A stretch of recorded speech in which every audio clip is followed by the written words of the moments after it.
நான் எடுத்து வச்சிடுறேன். கீழே உட்காந்துருப்பாங்க, சைடில் உட்காந்து ஸ்க்ரீன் மாதிரி. சேர் எடுத்துருக்கேன். சரி, இது ஆனாம்ல.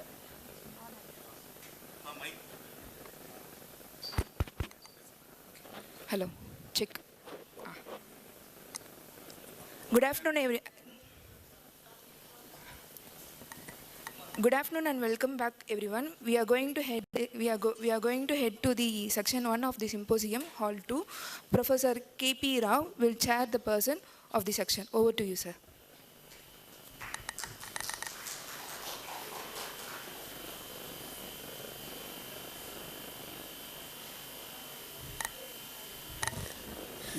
Good afternoon, everybody.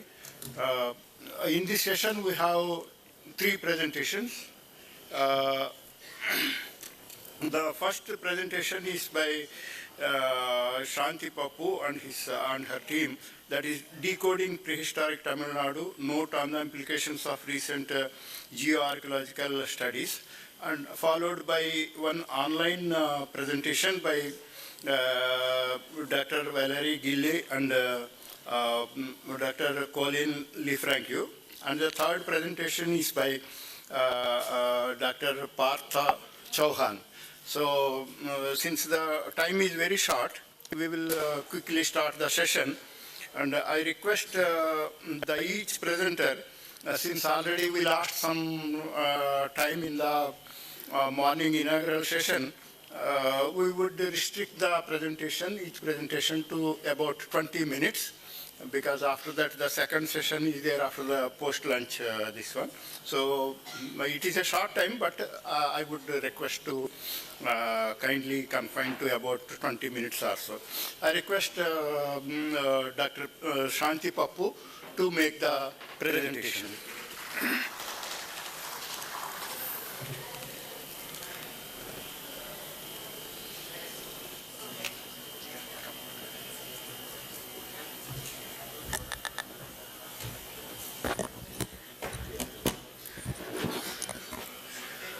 So good morning, Anavarkum Kalai Vanakkam, and I'm very, very honored to be invited here by the State Department of Archaeology, with whom we have had a very long and very productive association that still continues.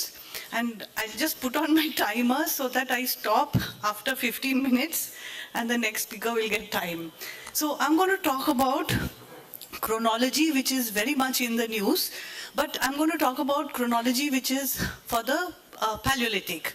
And this, as you can see with my colleagues, Dr. Kumar Akhilesh over there, Dr. Prachi Joshi over there, and Professor Gunel and Professor Sanoni, who were unable to come.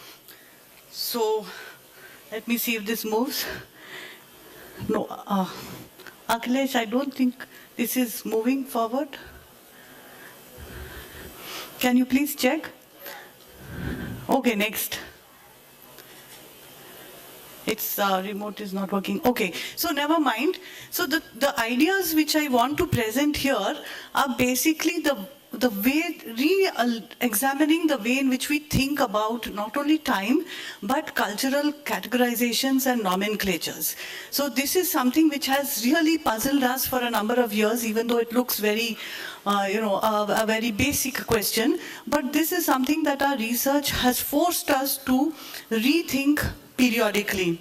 So not only changing interpretations of assemblage structures, what is the impact of these geochronological studies? How do we interpret the results? And of course, cautionary tales. Next, please. So our thoughts are coming from over 20 years of work in parts of northern Tamil Nadu and a bit of the south, and also from my colleagues' experiences in Maharashtra and Jharkhand. Next, please. And our recent work in Olduvai Gorge, Tanzania, which has forced us to rethink even a simple concept of what is a hand axe. So these ideas come from there, and of course it comes from our colleague Professor Sanoni's work in Ainanesh and Tigenif in Algeria, and our own work at Arthrampakam and new site of Senra and Palyam. Next, please. So troubles which we are facing. Next, please.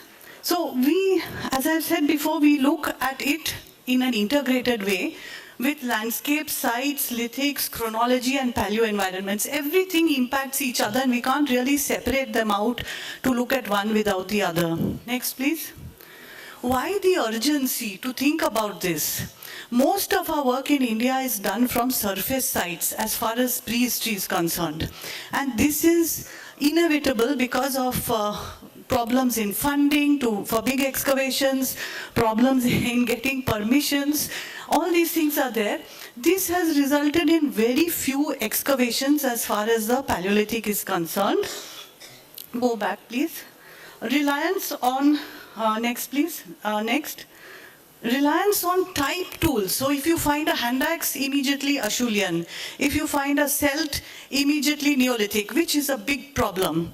It's like an old type index fossil way of looking at things. And a greater need to think out of the box. Next, please. We'll go a little fast. So on the positive side in India, we've had a wonderful trajectory of research with so much contribution. But on the negative side, as I said, very few well-dated large excavations and chronology by which you can make a statement that is globally significant. Next, please. And again, you have these marvelous sites. I've put down Singhi Talav, Bhimbetka, some sites in Nepal, Chirki, Isampur and Tikora. There are many sites, but everywhere whenever we talk to each other after conferences, we all come out with the same complaints. Next, please. The problem here is the palimpsests. When we try to assign cultural categorizations, this is Adhirampakam, classic case. 100 years people are going there collecting tools and studying them.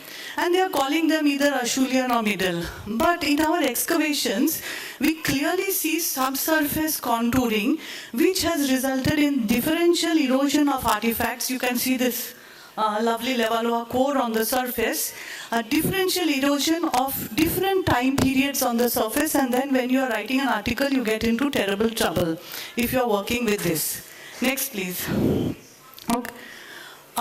Evolutionary trajectories, beginnings and endings of the Acheulean or Middle or Late Paleolithic, whatever it may be. We are basing a lot on artifact indices, say like artifact refinement, or how good looking the bifaces are, or are they thin enough, or are the refinement index. Does this work? In my experience, no. We have some wonderfully, beautifully made hand axes at 1.5 million years and some extremely ugly looking ones. So it's a matter, different issues must be brought out over here. Without chronology, whatever we have at present in India like this, so maybe 1.5 million and then continuing. Next, please. Next, please. And the regional variability. So when we are talking about the Neolithic, say of southern Tamil Nadu, is it the same as what you're talking about when you're looking at northeast or when you're looking at somewhere in the Ganga Valley? My experience says probably not. And this is the same for many aspects of, say, the Middle or even the Late Paleolithic. Next, please. Through time, we have boxed things up. So this is in the first column you see is very early, in which there was a late Stone Age, an early and a middle. And then our nomenclatures changed, whether drawing on African systems of the time or European terminologies. Till at present, we tend to use now the term late Paleolithic, clubbing Mesolithic and upper for various very valid reasons, but this also can be challenged. And this is something which we need to think about very seriously. Next, please. So, is it time, you can just play the video, is it time to break these boundaries of time, trying to box cultures? So we love creating these tight boxes and we love putting things in them. But is it time to break these boundaries? Next, please. And is it time to recognize fuzziness? Fuzziness in our perceptions of nomenclatures, of chronological phases, of looking at things, and recognize and embrace this ambiguity, which is there at least for the prehistoric data. Next, please. So you can see from this map, we have very few. There are so many Acheulean Lower Paleolithic sites across the South Asia, but these are only, the little triangles are only those which have been dated, and out of those dates, many of them were dated many years ago, decades ago, which require reconsideration, especially in parts of central and western India. Next, please. This obviously influences all debates on migration, whether you are denying or accepting the existence of something which is pre-Acheulean, the Acheulean, the modern whole debate on modern human origins. I won't go into it, it's very well known, but obviously our chronology influences this. Next, please. So let's talk a bit about this whole issue based on our own data. Next, please. Next, please. Let's look at our study region, and you can play that video, and we are right in northern Tamil Nadu, and all the little red dots you see there are prehistoric sites, mapped right from Robert Brucefoot to V.D. Krishnaswamy to our team, and now the State Department is doing far more detailed mapping, which is really great. So there are tons of these sites. Next, please. And then we are also working a bit in the south, where you have these magnificent Teri dunes. It's a new project. I'll talk about that a bit. Next, please. So you see here, we have sites in different geomorphological contexts, depending on their time period. Next. And the first question which the whole world is probably talking about is, why is there a lack of anything older than the Acheulean in India, or the so-called older one? Now, at present, there are dates from Rivat and from Masol, all in the northwest, and there are some debates about that, which any old date saying that something is new, something is different, it's sure to be debated. I cannot make a critical comment on that, but still there's a big question mark. Next, please. Right now we are excavating a new site near Atirampakam. Dr. Anupama is here, Dr. Premathilake, they are all working with us at this site. And it's terribly difficult to date. It's within ferruginous material, laterites, and we are trying paleomagnetism, cosmogenic nuclides, luminescence, which was not that successful, and ESR, electron spin resonance. Now, next, at this site, what's so exciting for us is that we have an upper horizon with your typical South Asian Acheulean, and a lower assemblage. Dr. Prachi and Dr. Akhilesh are working on this material right now, which is an unusual assemblage of only small cores and flakes, with a lot of things conjoining.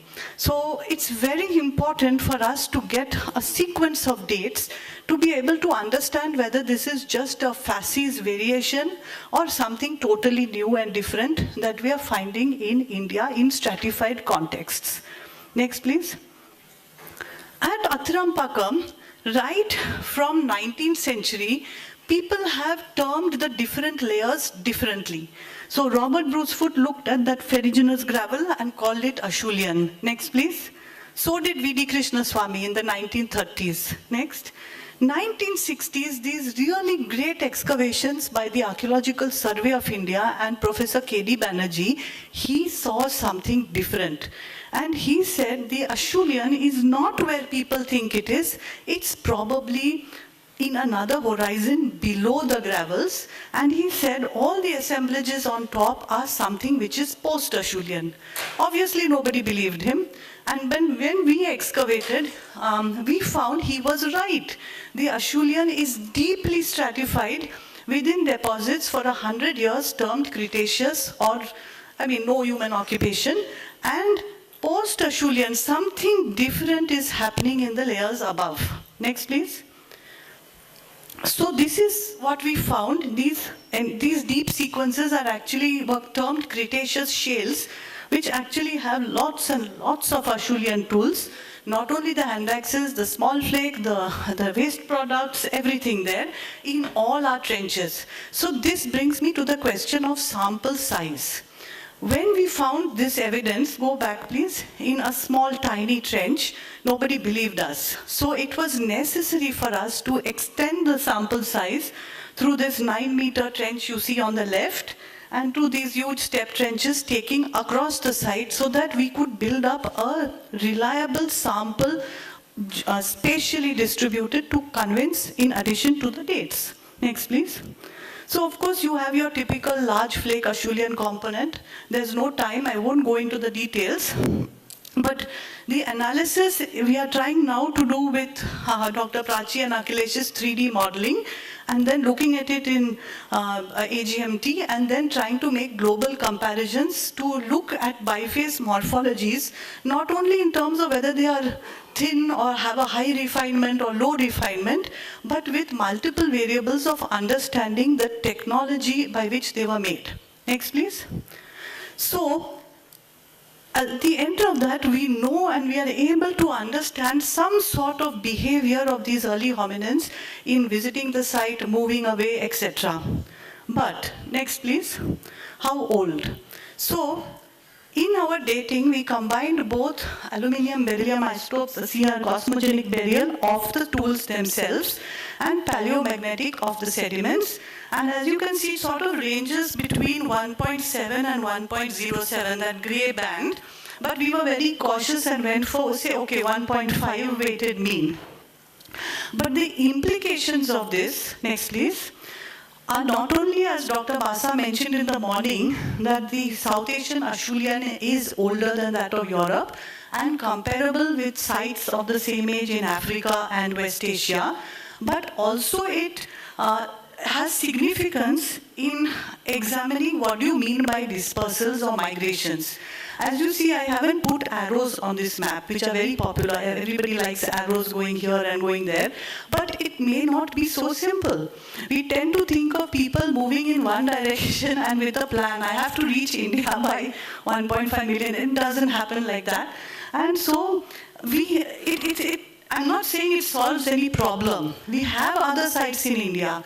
We have sites in Maharashtra which are that old. I'm pretty sure Tikoda is also very old. It's not that we don't have, Isampur is very old. Despite criticism of their dates, I wouldn't dispute them. Okay? Next, please. Now, placing this in Indian context, as you can see, next, please. We have sites with really old dates, similar to Athrampakam, disputed or not. We have recently dated sites by teams which are very young. So what does that mean in terms of how the Acheulean behaves and continues for a very long time? Next, please. Okay. So, for example, where I put a really happy face is where we have got multiple dates, and the puzzled faces are where we have dates that have been debated, but probably are very valid. Okay, I will finish now. Okay. So, okay. And these are the same large flake Acheulean assemblage that we see with some variability in raw material and in evolutionary trajectories or assemblage composition. Next. We also have huge similarities at sites of similar time periods. To the left, you have TK site, Olduvai Gorge, where Akhilesh was replicating the napping strategies of bifaces, very, very similar to what is happening in Isampur.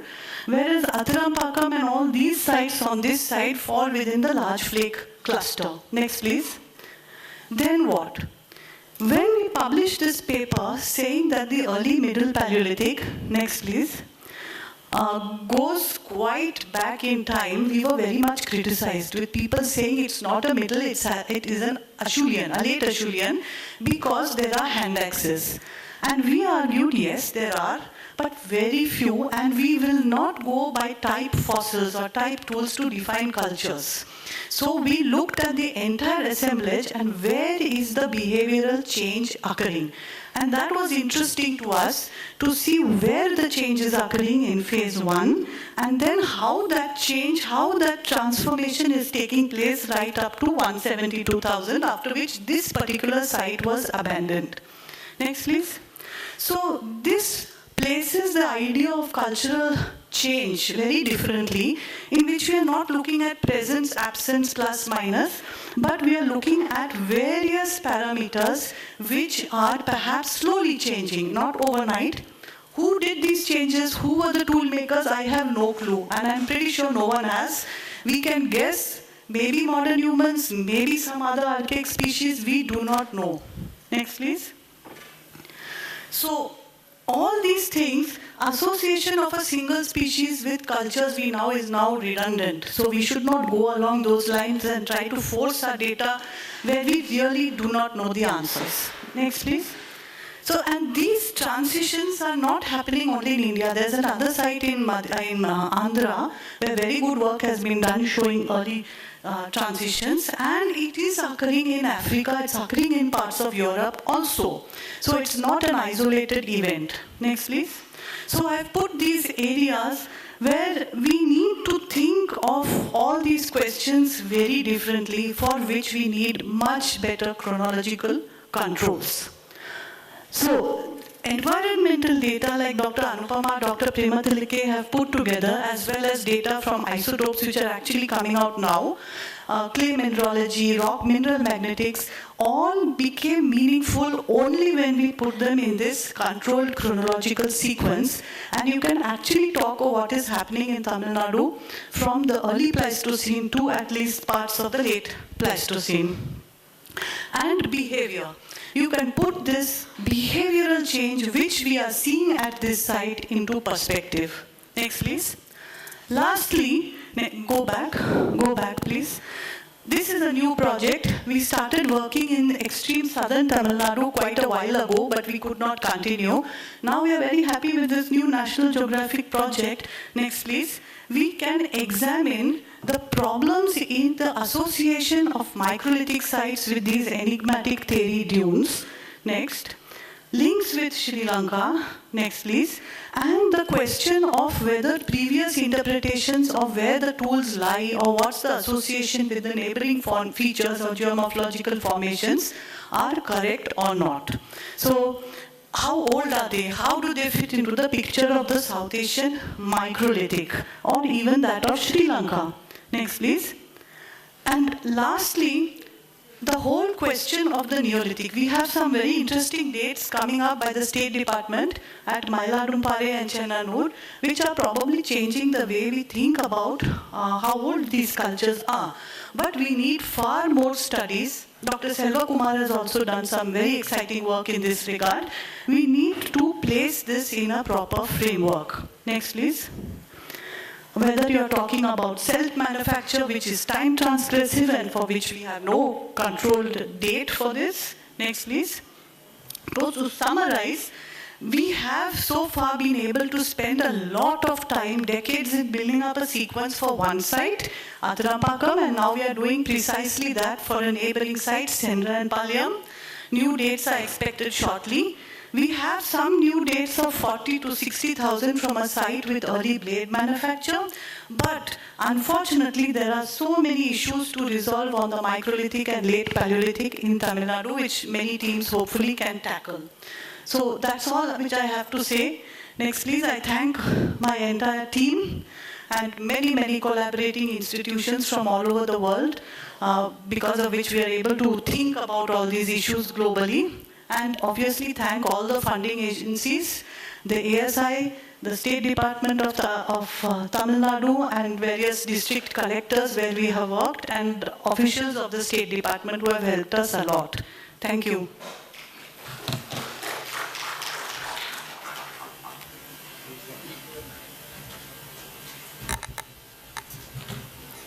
So thank you very much, Dr.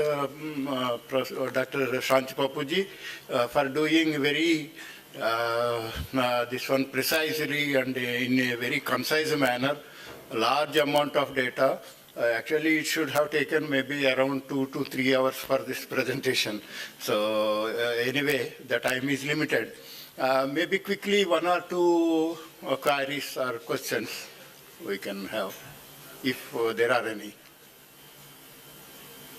Yeah, maybe you can have discuss with her in detail privately. So thank you very much, Shanti Papuji, for your excellent work, yourself and your team.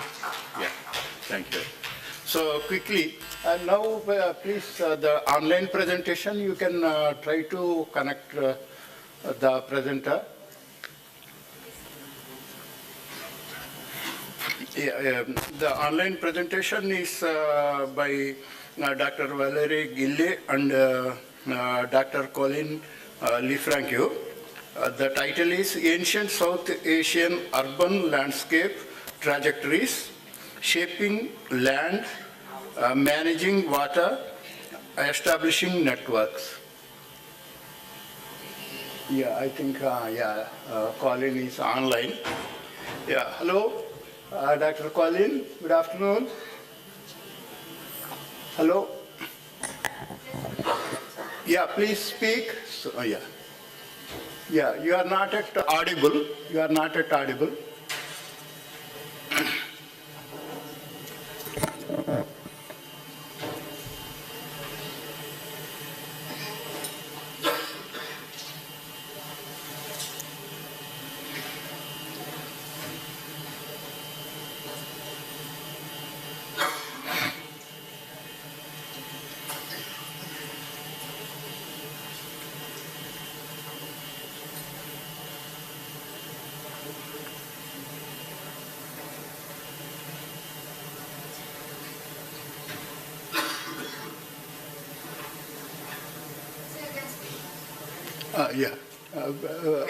Please bring her online. That is not visible on the screen. Yeah. Please see that the presenter is on the screen.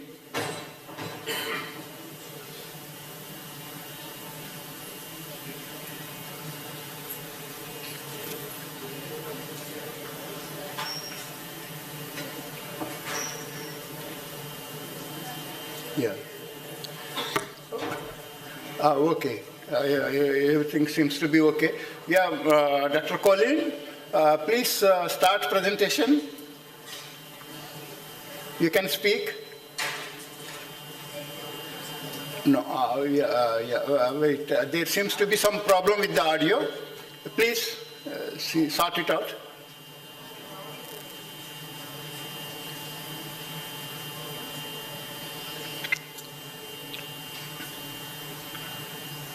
Okay. We can. Is it her voice? Yeah, Colin, please speak. Yes. We can hear you. You can start your presentation. Maybe you can take around 20 minutes because we lost some time in the morning inaugural session. So you can right away start the presentation. Yes. Thank you. Okay, good. So Valérie, you can start. Thank you very much. We'll try to fit in those 20 minutes. So thank you very much for accepting our paper. Can you hear? Is it okay? Can I go on?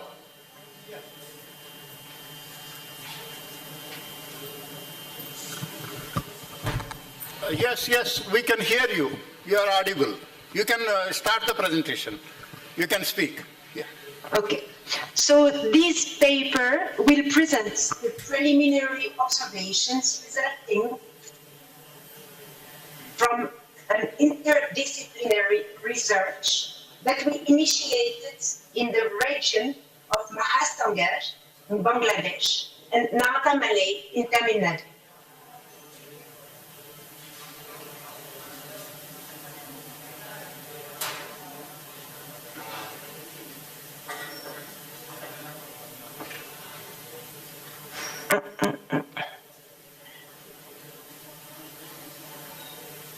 Okay. Each site, separated by 2,000 kilometers, will be the subject of an in-depth micro-study aiming at understanding how the territory was constructed, both environmentally and socially, from the middle of the first millennium BCE to around the 14th century CE. The two sites are located in very different environment settings. Maharashtra lies in a humid alluvial delta with extensive wetlands, whereas Nadu Malay is situated in a semi-arid, dry landscape of Tamil Nadu. However, Those two sites share equal historical and strategic importance within their respective regions. This period, extending between circa 500 BC and 1300 CE, is marked by the development of urban planning, with, in each case, a central site and a multitude of satellite sites, building of hydraulic structures, expansion of agriculture and growth of various trading activities, whether at internal or external levels. In both cases, we observe spectacular transformations in land use and construction like ponds or different types of buildings from the 5th or the 6th centuries CE onwards. So this project is based on a strong integrated interdisciplinary method, mobilizing geomorphological, archaeological, and historical perspectives. It follows other projects such as the ERC project Two Rains in the Indus Valley, the well-known SILT project led by Kathleen Morrison and Smriti Haricharan, focusing on Brahmagiri in Karnataka, or the Mandu project in Madhya Pradesh led by Ann Kazil and Shupriya Verma. Such an approach will provide a solid basis for the analysis of the emergence of two major historical phenomena: urbanization and development of internal trade networks, which need to be better characterized. The network as a social and geographical phenomenon. In this regard, while long-distance trade, particularly maritime trade across the Indian Ocean, has been the subject of numerous studies, and you will have other presentations during the seminar, insufficient attention has been paid to internal trade within the Indian world, even though it is an essential prerequisite for international trade.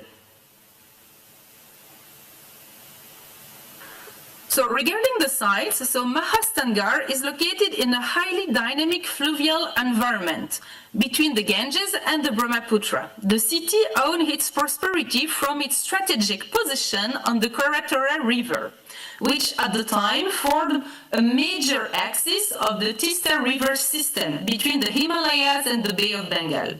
It also faced a constant risk of flooding. Its location on the barren terrace, the construction of ramparts and the presence of numerous tanks reflect an ingenious and involving system of water management. So the citadel of Mahastangar, known as Kundranagara in the ancient written sources, is bounded by a rampart extending in length over 1.5 kilometers and in width over 1 kilometer in an irregular rectilinear layout.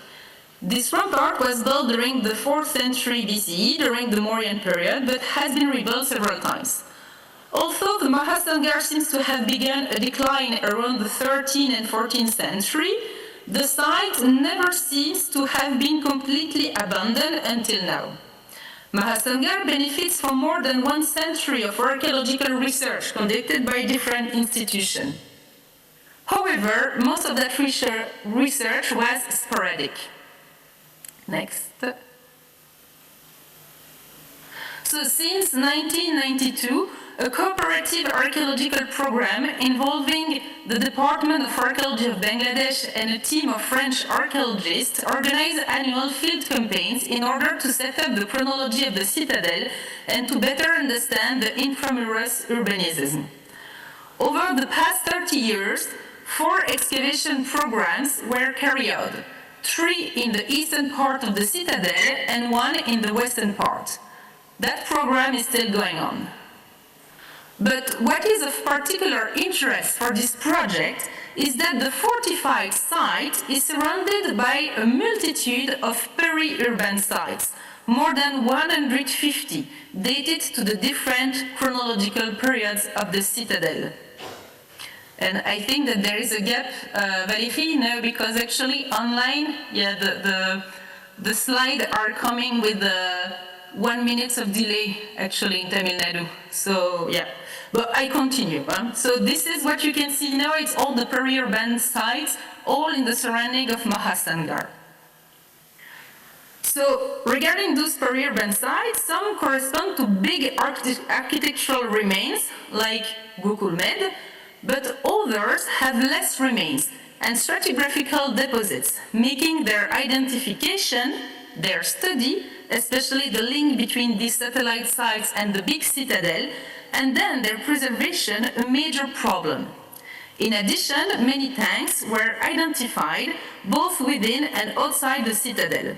However, their chronology and their links with the human occupation remain unclear for the ancient period, from 4th century BCE to 13th century CE. Those are the reasons why one of the goals of this project will be to investigate the relationship between the citadel, the satellite sites, and the environment, both the river dynamics and the tanks. Studying archaeological sites and environments reveal their development, past landscapes, and how ancient societies manage resources and risk. After a preliminary geographical description of Mahasangar and its surroundings conducted during the early 90s, the joint mission started in 2022 a proper paleoenvironmental study. The aim is to understand how the fluvial dynamics of the Courtyard River have influenced human settlements and landscape evolution, and how human activities may have affected the river's development. Fluvial systems are highly sensitive to environmental variations and respond quickly to disturbances. As a result, alluvial archives constituted a reliable indicator of landscape changes and human impacts. In this context, a geomorphological approach was implemented mostly to the east and north of the citadel. It involves surveying sedimentary archives combined with laboratory sedimentological analysis to establish a chronostratigraphic framework of the Courtyard deposits and to reconstruct hydrosedimentary dynamics. The first results of this study are promising, providing new insights into fluvial changes and partly explaining occupation phases. The Courtyard plain shows a transition from a high-energy channel to a floodplain with repeated floods, reflecting the river's migration and reduced flow. Reconstruction of the past 2 millennia of river landscapes shows that in the first millennium, the Courtyard was a wider river with a high water discharge and a significant sediment load. At the same time, Mahasangar flourished, enjoying urban prosperity despite severe floods damaging its eastern rampart. From the early second millennium, the river migrated and weakened, turning the citadel's eastern part into a floodplain. This shift coincides with the 1255 earthquake, which happened in Nepal, and may have contributed to the decline of Mahasangar around the 13th-14th century.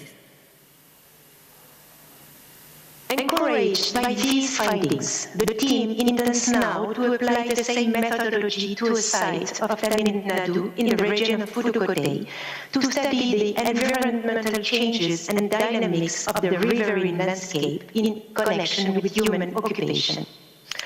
A perimeter of about 350 square kilometers was delimited, corresponding approximately to a 15-kilometer radius around Nartamale. This southern perimeter was selected for this study because many aspects of this area enable similar questions to be addressed. Indeed, this perimeter is located between two non-perennial rivers, the Agni River and the Velar River. They are important landscape markers, and an analysis of their hydrosedimentary processes may reveal climate variations. The granitic substratum of the area offers natural possibilities to store water and generate many springs. It gave easy access to water, an essential commodity for early settlements which were not directly on the banks of the rivers.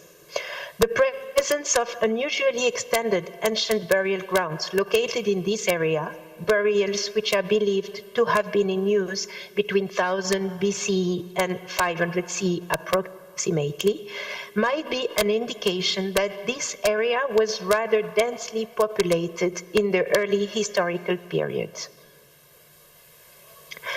The site is set in a semi-arid area where landscape transformation through the construction of reservoirs or tanks was essential for developing larger-scale agriculture, a phenomenon which is commonly thought to have started around the 5th century CE in this region. The region is indeed well known for its well-developed system of tanks. This transformation of the landscape led to a form of early urbanization. It is clearly visible on the site of Nartamalai, marked by monuments indicating different quarters related to different communities between the 9th and the 14th centuries. Like, for example, on the left side map, you see the Jain quarters, the merchant quarters, and the royal quarters, which are easily identifiable through inscriptions. But this urban phenomenon is also visible in the numerous surrounding sites, forming a network of settlements which were most probably connected. By the 10th century, this area appears to be at the heart of significant merchant networks located between Chola and Pandya kingdoms that you see on the right side map, and was certainly connected to the forested Kungu country, which probably produced a lot of commodities like different essences of wood, especially santal, semi-precious stones, etc. In other words, the geographical situation of the Pudukkottai region, where Nartamalai is set, with its nexus of settlements facilitated by accessibility to water, made it into a central place for the transit of goods. It was certainly included in the local merchant networks and beyond. I will now present the methodology we are going to apply. For both sites, the cartographic, meaning Mahasangar and Nartamalai area, the cartographic component is our starting point. The aim is to collect different types of maps, to process some of them, and to integrate them into a GIS system to be able to compare similar layers of information: geographical, epigraphical, archaeological. This work, which has been initiated for Mahasangar, will be pursued in the framework of this project and completed by field survey and perhaps excavations. For the region of Pudukkottai, where Nartamalai is set, we will base our study on the work which has already been done. There is an impressive epigraphical work accessible in the inscription of Pudukkottai state volumes and in a volume produced by Rajendran, and a detailed archaeological survey made by Professor Rajan and his team. Extensive fieldwork will complete those work, and we will extend the study by integrating a detailed geomorphological analysis. The study of a micro-region is one of the strengths of this project. It will enable us to go further and deeper into what has already been done. We will complete the epigraphical corpus, which will be integrated into a database, then connected to the GIS in order to see the emergence of patterns, notably regarding water management, urbanization, and organization of merchant communities. The study of spatial relationships between the geographical, archaeological, and epigraphical data in GIS will undoubtedly contribute to exposing the links between them.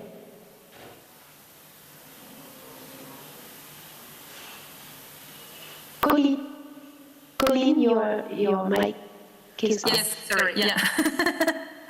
So key questions concern river dynamics, human adaptation, and resource in a region that has experienced significant hydroclimate variations over the past 2 millennia. Fieldwork will examine river functioning, mainly the Palur, water management, and adaptation strategies. Geomorphological surveys and satellite imagery will guide sediment sampling, which will be analyzed for grain size, geochemistry, bioindicators, and dated to reconstruct paleoenvironments and assess human impacts. In the end, we will attempt to interpret in relation to each other all the different types of data collected during this project. The reflection will revolve around the analysis of urbanization processes, the selection of the settlement, the human strategies implemented to inhabit the environment, including water management, and adapt to its evolution, the development of urban centers and its impact on the political, religious, and economic scene. When urban centers grow, the question of their place in networks, especially trading networks, is to be addressed.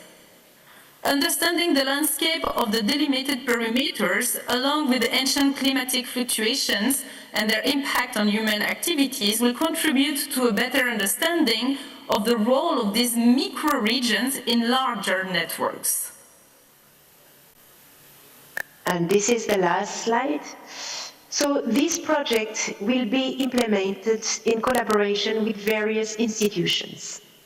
So in Bangladesh, the team is working with the Department of Archaeology for a very long time. In Tamil Nadu, we will be working in close collaboration with the Tamil Nadu State Department of Archaeology, hopefully involving Professor K. Rajan, Dr. Yatish Kumar, and whoever is interested to join, with Professor Selva Kumar, as well as with the French Institute of Pondicherry, especially with the Department of Geomatics, with Dr. Muthu Shankar, who is going to speak, and of Ecology, and hopefully with Dr. Anupama also. There are, of course, plenty of other collaborators, which I'm not going to detail here. So this project is the first part of a larger one, which will include the entire eastern belt, as you can see on the map, from Bengal to Tamil Nadu, to understand urbanization process and the development of trading networks and the impact of environmental settings. It will be a long and difficult path, but probably a highly rewarding one in the end. Thank you.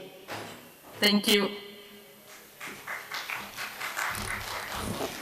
Yeah, thank you very much for your very interesting presentation, and also for completing the presentation within the given time. Thank you very much.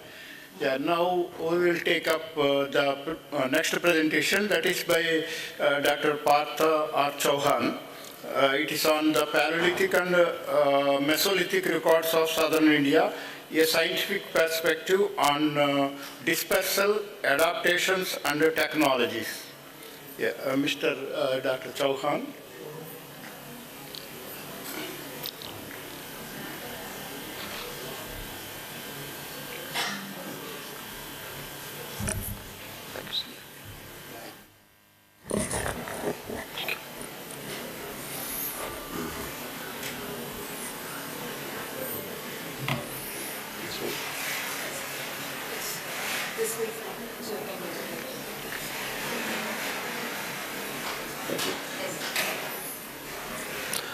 Good afternoon. I will also stick to the time and try to finish as soon as possible. I have a bit of a cold, so please bear with me. The title of my talk is Paleolithic and Mesolithic Records of Southern India, a scientific perspective on dispersals, adaptations, and technologies. Firstly, I would just like to highlight that we were not able to finish the Mesolithic mapping in time, so I'm mostly focusing on Paleolithic. And I'm going to give an overview of entire Indian zone and then talk about implications for southern India as well. So what is the importance of this zone?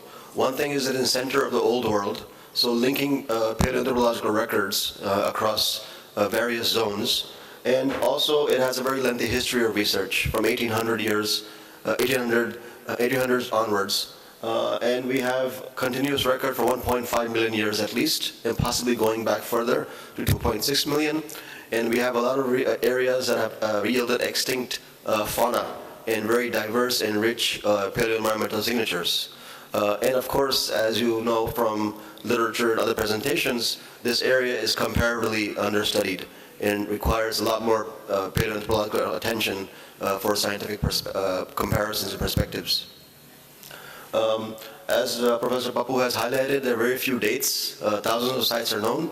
And again, many of these dates are coming from the 1970s and 80s, and some sites need to be redated, and a lot of the new sites need to be dated for the first time using various methods, or as many methods as possible, including relative and absolute. So far we have about 24 dates, mostly coming from northern zone, central zone, southern zone. But again, they need to be verified using other methods, and also see if some of these are compared to other, how they compare to the other areas in terms of technological similarities and differences. And the South Asian zone is unique because it has all of these technologies, including Acheulean, Middle Paleolithic, Upper Paleolithic, Microlithic, Neolithic, etc. And I'm highlighting this because surrounding zones don't have all these technologies. For example, Acheulean and Levallois are very, very sparse, or almost non-existent in Central Asia and Southeast Asia and other surrounding zones. So it's unique that we have this small region, surrounded by geographic features and topographic barriers with all of these technologies. So it's a very diverse and rich record. And hominins also are very sparse. We have one cranium coming from central India. Again, the taxonomic identity and the age are unclear. And all other fossils coming from Sri Lanka and India are Homo sapiens. So we need more fossils to identify exactly who made all of these artifacts. And it requires more research, systematic research. I don't think it's only a matter of lack of preservation, but I think it's also a matter of needing more experts and more efforts in the field. I'm sure if we are finding a lot of animal fossils, we should be able to find human fossils as well, especially cave sites and other contexts. So the main objective is to examine the patterning of various sites, and questions we're asking is what are the geological and geographic distribution patterns? What are the patterns of site densities for individual areas? And what could be the reasons for geographic variability in this record? And also, are there spatial relationships between lower, middle, and upper Paleolithic occurrences? Now, one thing is that all of this, as I showed you in the methodology, is depending on previous historical classifications. A lot of these sites probably need new classifications. As Professor Papu has highlighted, it's difficult to always classify sites, hard and fast or in a very strict definition. So a lot of them might need to be reclassified, but based on what has been published and reported, we have attempted to see the distribution patterns. So we compiled most of the sites from Indian Archaeology Review, Man and Environment, and some other sources. The work is in progress, and a lot of people have contributed to these studies. And the slides I'm going to show you represent multiple studies, some of which have been presented earlier, and some of which have been published, and some of which are in process of getting published. So we have plotted about over 1,000 lower Paleolithic sites, over 600 middle Paleolithic sites, and over 300 upper Paleolithic sites, using manual methods as well as geocoding in Google, and then GIS mapping using ArcGIS Pro. And as well as we did follow up with cluster analysis and network approach to look at the different relationships, spatial relationships between various clusters. So looking at the lower Paleolithic, we have domination by Acheulean, of course, and you can see major clusters in the western zone, eastern zone, southeastern zone. We have north and central zone kind of not well represented. And again, these are due to various reasons. The absence of sites or low profile of sites, basically colonial histories of research, research bias, lack of surveys, preservation bias, socio-political issues such as Eastern India, access is not possible. Some areas are heavily forested, so it's not easily possible logistically. Sediments are not visible always to find sites. But this is a very broad overview of lower Paleolithic evidence. And then looking at the middle Paleolithic, Again, clusters are very discrete. We have discrete clusters in several zones, and more clusters compared to lower Paleolithic context. And some areas show increased number of sites compared to lower Paleolithic, like Thar Desert, for example. And the Himalayan zone shows a misleading decrease. That's misleading because actually it is low profile, okay? And then middle Paleolithic, we don't know exactly which technologies belong to which period. For example, Sohinian in the Shivalik hills of Nepal, Pakistan, and India, no dated sites are known, very few dates are reported, and where exactly all those assemblages fit in the framework of South Asian Paleolithic, whether they are lower Paleolithic, middle Paleolithic, etc., is not known. So some of these patterns can be misleading, but we are working on rectifying that by comprehensive mapping. In the upper Paleolithic, this is also a conundrum because theoretically, as you proceed in time, the population levels will be higher, so we should have more sites, a higher number of sites, showing intense human occupation and activity. But we have less number of sites, possibly related to raw material variation, variable adaptations across India, lack of research, etc. Because historically, a lot of researchers have focused on Acheulean, focused on hand axes, so we have more sites like that. And peninsular zone is separate, the central North Indian zone is separate. We need more surveys in surrounding areas, especially Himalaya, Northeast India, etc., to fill the gaps. And we have also plotted the sites in geological context to understand association with raw materials, and that also shows that middle and upper Paleolithic sites are occurring in zones away from lower Paleolithic sites. So it shows human mobility, adaptation to new environments, adaptation to new resources, and resilience and increased cognition, as well as ecological adaptations, and geographic expansion as well, increasing populations and preference for certain rock types. So this is again a pattern we're getting. Here we have distributed all the lower Paleolithic sites based on context, in terms of fluvial context, rock shelter caves, river terraces, hilly areas, etc. So we're trying to look at these patterns as well over time. So I'm showing examples of what we can do with legacy data in addition to looking for new sites. And then looking at the cluster analysis using DB scan, basically seeing what the spatial relationships are in various time periods and also between different time periods. So we have sizes of clusters varying. Lower Paleolithic clusters are largest, followed by Upper Paleolithic, and followed by Middle Paleolithic. If you look at it in terms of elevation, we have variable patterns emerging, and they're broadly matching with the geological associations, especially bedrock patterns. And there's possibly a suggestion of increased mobility into new ecological zones. So especially if prehistoric Homo sapiens and contemporary hominins are more widely adapted to new ecozones, they might be more mobile and adapting to specific environments that are not previously occupied. And then we calculated a centroid for each of the clusters and calculated distances between the centroids that are within 100 kilometers, representative of possible long-distance transport and mobility. In cluster variations, basically we have locations within 50 kilometers of each other, and upper Paleolithic clusters are more variant in their spread, and middle Paleolithic clusters are least variant. And again, this is all preliminary observations. We need to understand what kind of data we're entering into the database and then looking at the analysis before we can make any long-term conclusions. If you look at lower Paleolithic, they're the most well-connected with up to 8 neighbors for some sites, and a lot of these results are due to the high number of data. So there's going to be a variation in high number of sites versus low number of sites as well. And then clusters looking at the color coding for each different time period and technochronology. And then again looking at relationships between them and also relationships among them as well. So for example, 17 out of 22 upper Paleolithic clusters are within 100 kilometers of lower and middle Paleolithic clusters. Why we are looking at the relationships between clusters is to see if there's interregional and interregional relationships in terms of transition. If middle Paleolithic is transitioning from lower Paleolithic in that same region and also for upper Paleolithic. So are these a lot of areas sought after by early hominins throughout time, or different populations were using different zones variably? So just looking at overlap, basically. And we've also looked at patterns in terms of size and dimensions and metrics. We're trying to understand published data on hand axe measurements and then see if there's any variable patterns across the geographic zone. For example, areas that have small raw material and pebbles and cobbles, they might not have large hand axes. So raw material constraints might also lead to certain distribution patterns, especially schistolic zones.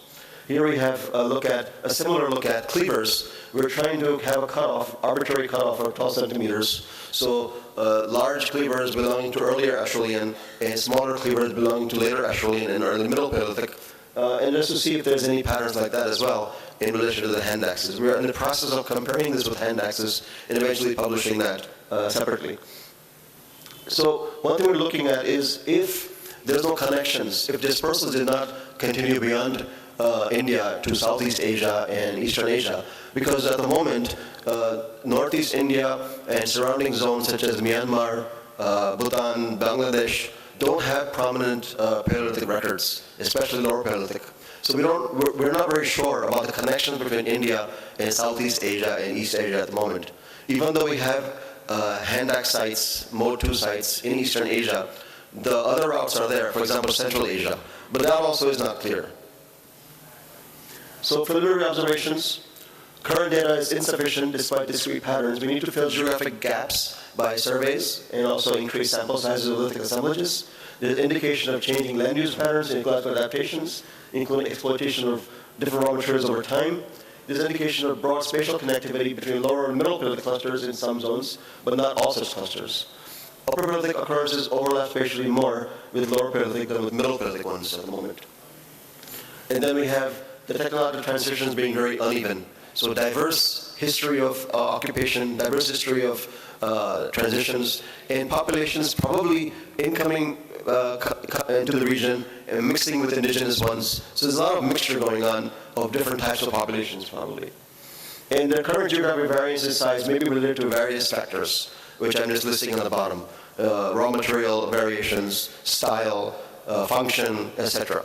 So just giving a general view of this evidence and what the research indicates. As the last method, I would like to highlight that we can apply this to rock art as well, looking at networks and clustering, because those are fixed sites. There's rock shelters associated with bedrock, and those are fixed sites. So we can look at, for example, viewshed analysis in the area, separate territorial boundaries between different cultural groups, and then look at differences in styles versus in terms of topography, drainage, rock type. For example, in central Narmada, we are looking at Vindhyan Hills in the north versus Gondwana Hills in the south to see if there's any stylistic variations and if we can identify different cultural boundaries geographically. Thank you very much for your attention. I am honored to be invited and present this material at this symposium. And all of these colleagues and collaborators have contributed to all the studies I showed earlier. There are co-authors on the presentations and co-authors on the manuscripts that we are working on as well. Thank you very much.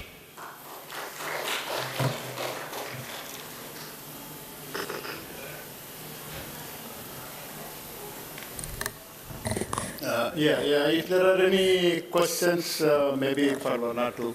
Yeah, please. Different people, different data.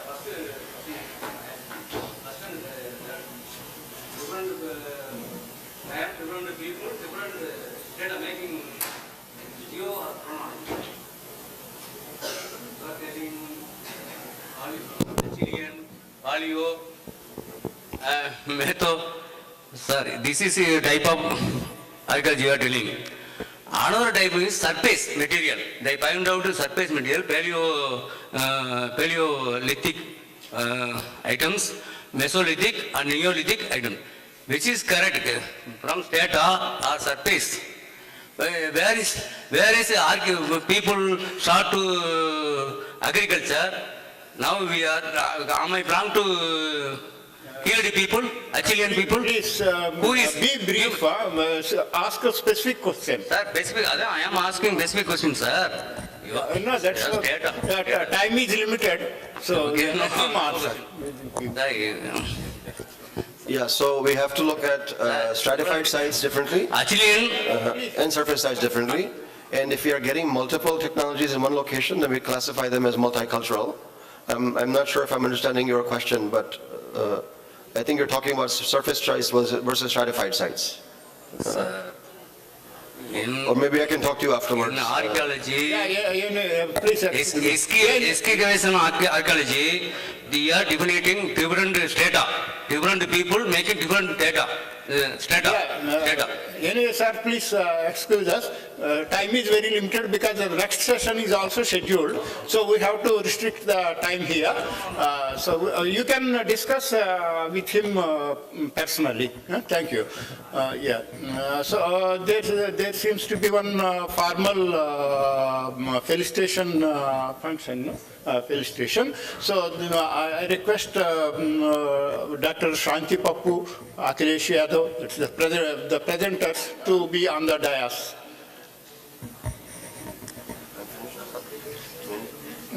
Yeah, you can do. You have to be here as a presenter, no? Yeah, please. Akhilesh Kumar, sorry. Yeah. Yeah. What about the online presenters? Are they online or what to do? They are doing, sir. Huh? No. Online presenters, Lee Franco and Valerie. No need. Here they are not online, no? Are they online? No. No. Okay. We will restrict to this. Yeah. You please be seated, sir. I request Professor K.P. Rao to present the presentees with Symposium Proceedings.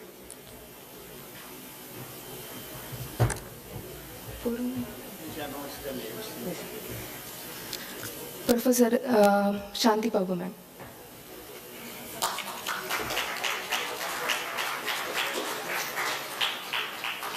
Professor Pacha. Sir.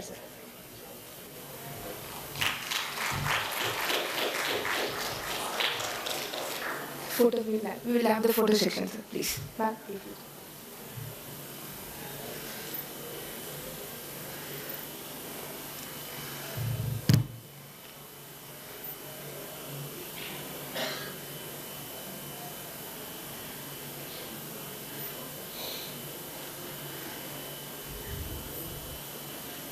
Thank you, ma'am. Thank you, sir. For delegates, lunch will be provided in the first floor, and for staffs and students, lunch will be provided in ground floor. Next section will be started by 2:30 p.m. Thank you.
She doesn't need an introduction, but then there is a two-page introduction that has been given to me.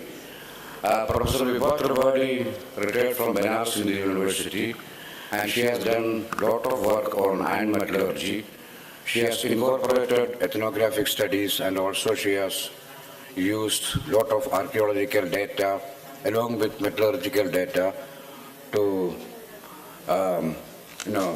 bring out a lot of meaning from the ancient metallurgical activities. And she has been, I'll just read it out what exactly about her personality is. Professor Vibha Trivedi has taught in the Department of Ancient History, Culture and Archaeology in Benares Hindu University since 1977. She became a reader in 1987 and a professor in the year 1997 in the same department. She took over the office of head of the Department of Ancient Indian History, Culture and Archaeology in 2004 and completed the 3-year tenure in 2007.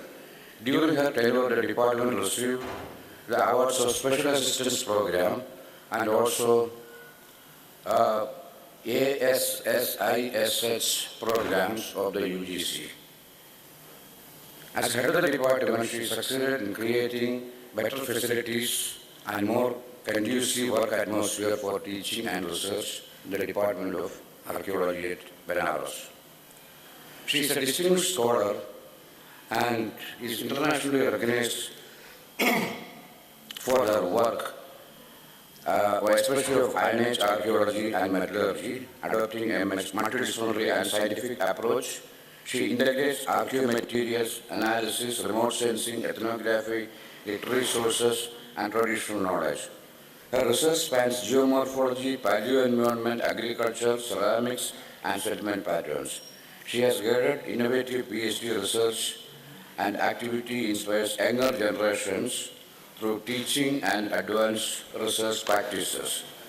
Besides teaching undergraduate and postgraduate classes for over 35 years, she conducted extensive explorations to locate new cultural sites, especially in the Ganga Plain, and undertook excavations of archaeological sites. Detailed archaeological reports of these excavations with critical evaluation of cultures concerned have been published. She has made efforts to utilize different laboratories abroad and within BHU, especially the IIT BHU.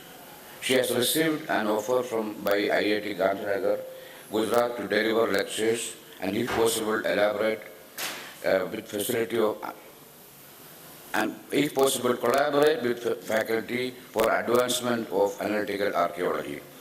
She received an award from Newton Fellowship and Jawaharlal Nehru Center for Advanced Scientific Research, Bangalore, to utilize the research facilities at Rutherford Appleton Lab, Oxford. A distinguished archaeologist and historian of science, she has received major national awards. She has led pioneering excavations and interdisciplinary projects, authored 11 seminal books and more than 200 articles. And she has guided numerous scholars, and she has also served in the key national bodies and delivered prestigious presidential addresses. And she was invited to different foreign countries for delivering lectures. And she was a sectional president of UP History Congress in 2011, and she delivered special lectures in Indian Institute of Sciences, Bangalore, and the Institution of Engineers in Allahabad, local chapter in 2010. And the important memorial lectures, she delivered the first Professor Balasubramanian Memorial Lecture at the Defense Metallurgical Research Laboratory, Hyderabad, in November 2012. It was sponsored by the National Metallurgical Board, Jamshedpur, and Indian National Academy of Engineering, Karpagam. She is also a councillor member of the Indian National Science Academy, which is based in Delhi. And the second scholar who is making the presentation is Professor Sharda Srinivasan.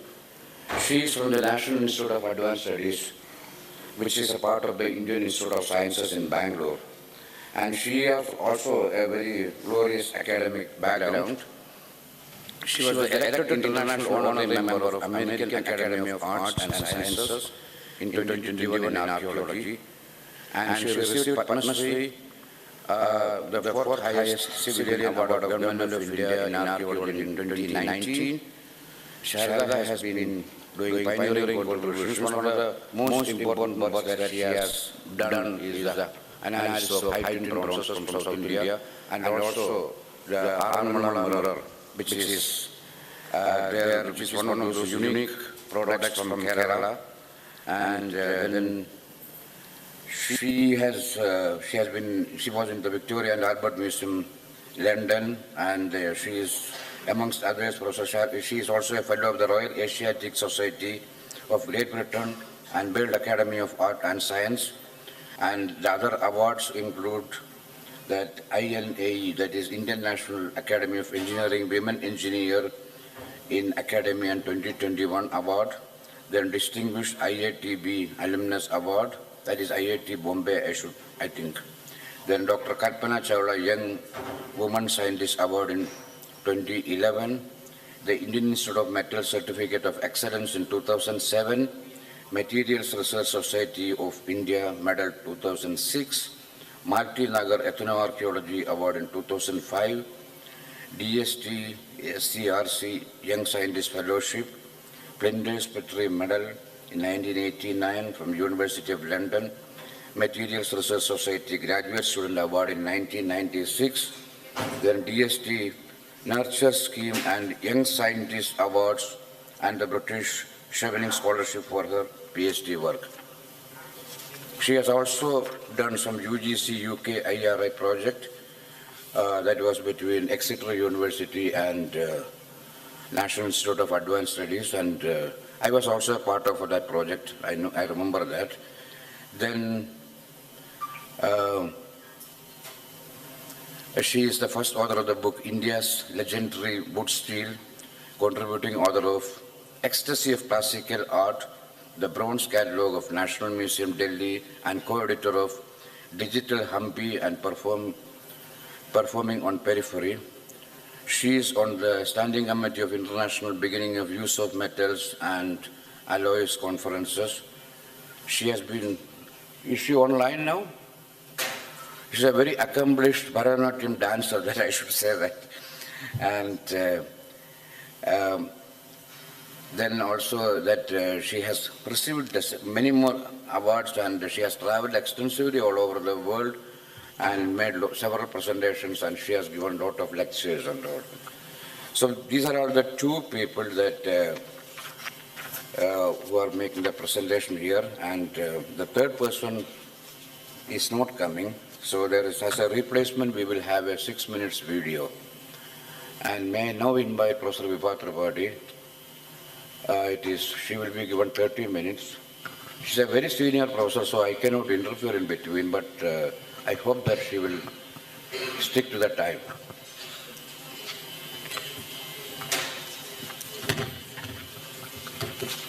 So, over to you, madam. Krishna, पानी दे दिया था.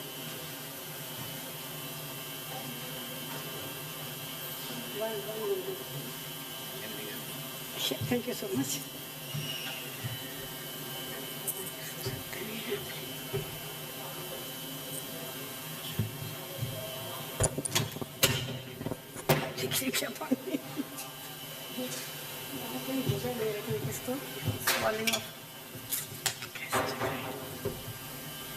एक ही चाहिए क्या?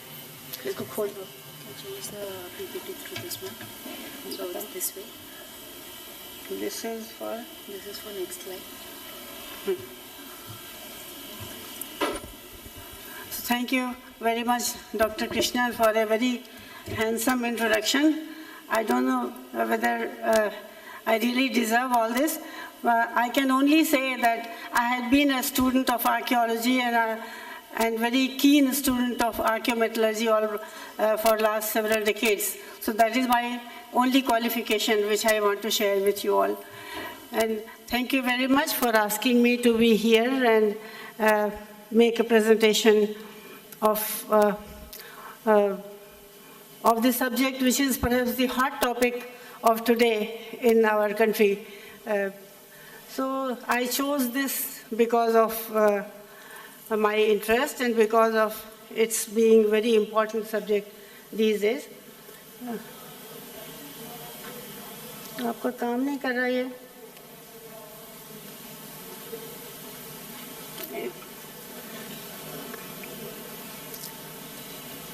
What we say in Sanskrit, pratham grase makshika pata. The moment I start, it's not functioning. हाँ इसको तो कर रहे. Oh, sorry. This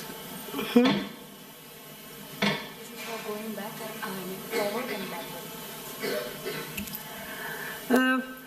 I would like to cut short many of the slides which I have put up over here. I would be basically talking about the origin of iron in India, and the context will be global at certain points. And these days, we have such early dates, so I would be discussing that. One of my hypotheses which I would be discussing is that evolution of iron in India had been gradual and consistent.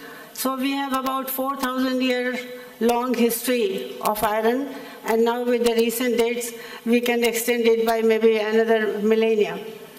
And two areas, one of the areas where I had been working was the Vindhya-Kaimur region, the eastern Vindhyas, and now more recently we are talking about the chronology of iron in Tamil Nadu.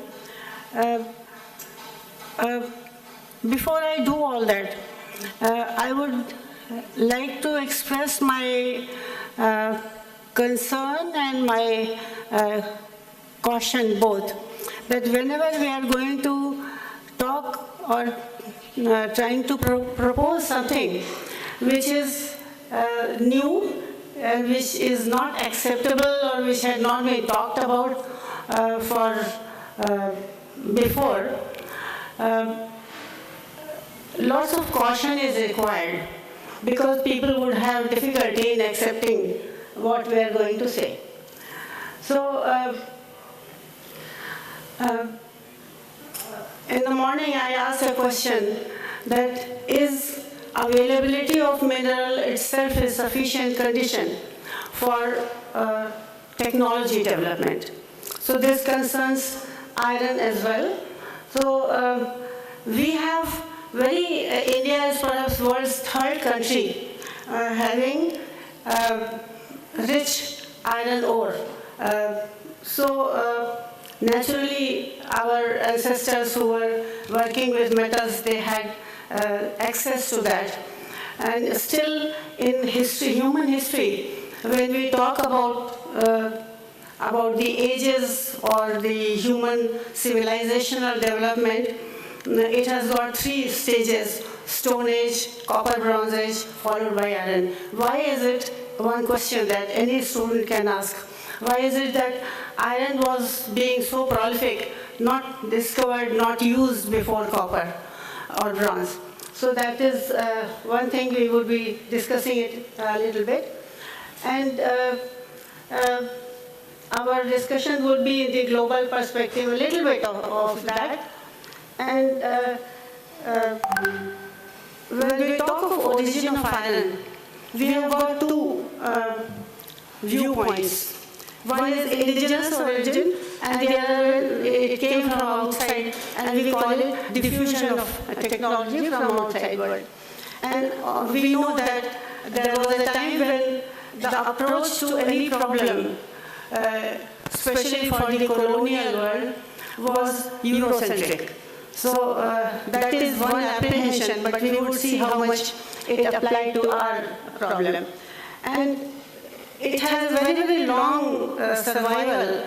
Iron produced in India was very much appreciated when the British came to India, and they were surprised how such small furnaces could produce such high quality iron. So we have an ethno-archaeological evidence which helps in understanding the iron metallurgy as it was practiced in the past and how it has survived for us to see it as a model. And the legacy of, and one more thing, we have such a diverse ecosystem in India that there are different cultural zones which I have shown here. I will be referring to it again also. Starting from northwestern part and Kashmir region, there also we have got early days of iron. Some of it is running into 19th century.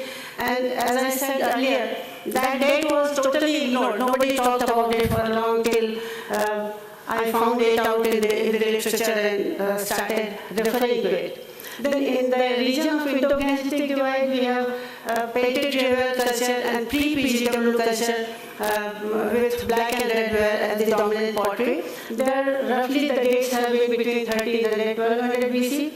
And in the Vindhya region, recent dates, we had been talking about very frequently, so I think I would not like.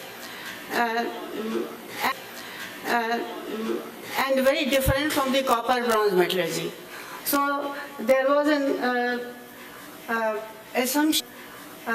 assumption that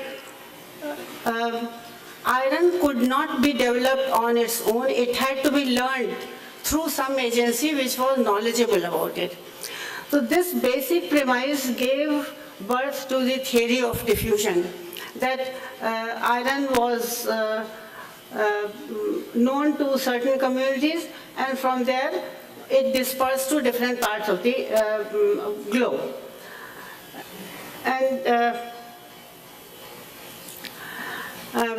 basically, it was believed that there was a community of Hittites and Mitannis who lived somewhere in the Middle East.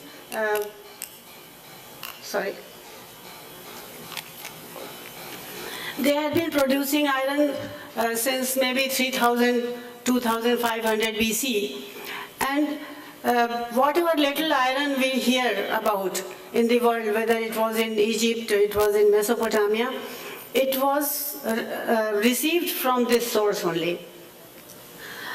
And another reason for this theory is that there in the Asia Minor, somewhere in the modern Turkey, we have come across an inscription at the site known Bogazkoi.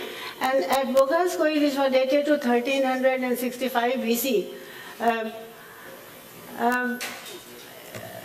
there are 3 languages in which this inscription has been written. And it is kind of a treaty between the Hittites and the Mitannis. And while they are trying to cement their treaty, they refer to the deities who are actually Vedic deities. And they are Agni, Varun, Mitra, and Nasatya. So naturally, the idea that there is a group of people living in that part of the world who are following the Vedic pantheon, or they are familiar with the Vedic gods. And one more thing, that nearby there are certain clay tablets. They are known as Kekuli tablets. It is describing about the taming of horses. And they speak of number of circles, that is, and those circles, they are referring to certain numbers. And those numerals, they are again close to Sanskrit, Ek, Ter, Panch, and Satta. So there is a strong evidence to suggest that there were people who knew iron, who spoke a language which was close to Sanskrit, who worshipped gods who were Vedic gods. So naturally, it was believed that iron came with these people to India because we had a theory of iron invasion or iron immigration in India. So this was the basic basic cause why the theory of diffusion was perpetuated so strongly. Now I would like to examine this. So for that we have to first understand whether the Rigvedic people, which is the earliest strata of Aryans in India, did they know iron? In Rigved we have a word called Ayas, and we know Ayas stands for iron. So whether that Rigvedic Ayas was iron, there is a controversy about it. Some people believe that it is for that, others said that no, it is a general word for metals. So I feel that there is quite a number of publications on this, so I cannot go into details. But I can only say that in the Vajrasaneyi Samhita, there is a reference to distinct prefix to the word ayas. There is a Krishna ayas and there is Lohit ayas. Krishna is black metal and red metal. So I feel that it is from this period that iron came to be known to the Indian community, and they distinguished between these two. So the other thing is, if iron came with the people from outside who came from Asia Minor or somewhere, so we should have dates on the northwestern part of the country, which should be earlier than the date that we have in Indian sites. Most of those dates which we found on the bordering parts of India, they range between 1100, 1200 to 1000 BC. In Afghanistan, in many of the Iranian sites, we have this date. So, since those dates are earlier than the dates we are now getting in the main part of the country, we have to rule out this position that iron came from outside. And therefore, I would like to say that this has an indigenous origin in our country. The other point which I raised was that the metallurgy of iron is too different and too complex to be learnt on its own. So that problem has also been addressed by many people in the world who are working in this field, and they feel that for extraction of fluxing was necessary. They added flux in the form of lime or in some other form, some iron, because if there is a flux which is ore which has got both iron, that is chalcopyrite, it has both copper as well as iron in it, there iron acts as a flux. So there is a possibility that iron could be recognized as a distinct metal from copper, and that is how they gradually learned. So we have to definitely know that what is the background, how iron could be learned on its own by the early metal workers.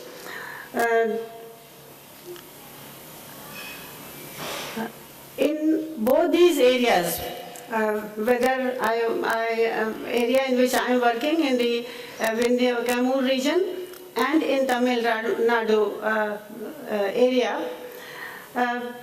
we have a rich deposit of iron ore. And simultaneously we find that copper ore is scarce. Because of this, the Chalcolithic communities in the eastern and maybe in the Ganga plain, middle Ganga plain, they have very few copper in the strata of which so-called Chalcolithic culture. In fact, if I explain it this way, that there is neither chalcos nor lithos in the Gangetic plain Chalcolithic cultures, because stone is also scarce, so they are mostly using bone. So they do know copper, but there's a scarcity both of the deposit as well as of the technology. And if we look at the evidence, I think, but for the Indus Valley civilization, there is very little bronze in our early cultures. For bronze, you need tin. There are scholars, archaeometallurgists, who say that why people had to move to iron instead of bronze. The reason was the scarcity of tin. So one of the reasons why iron should be brought in is this.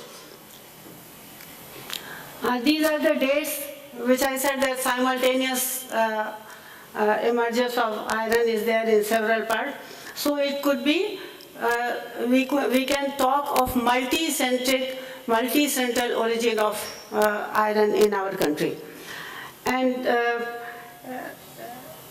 the dates, Raipura has given us 1900, 1800 BC, Malhar has given nearly the similar date. And in Telangana and Tamil Nadu, we are getting very early dates.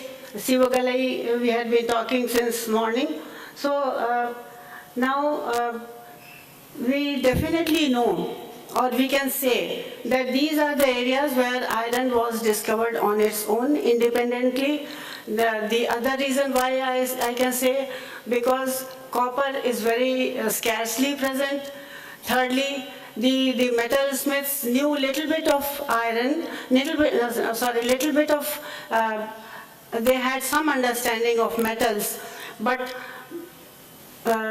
since they knew very little, they could experiment with other alternative metals, because some early archaeometallurgists, they say that iron was discovered by a community which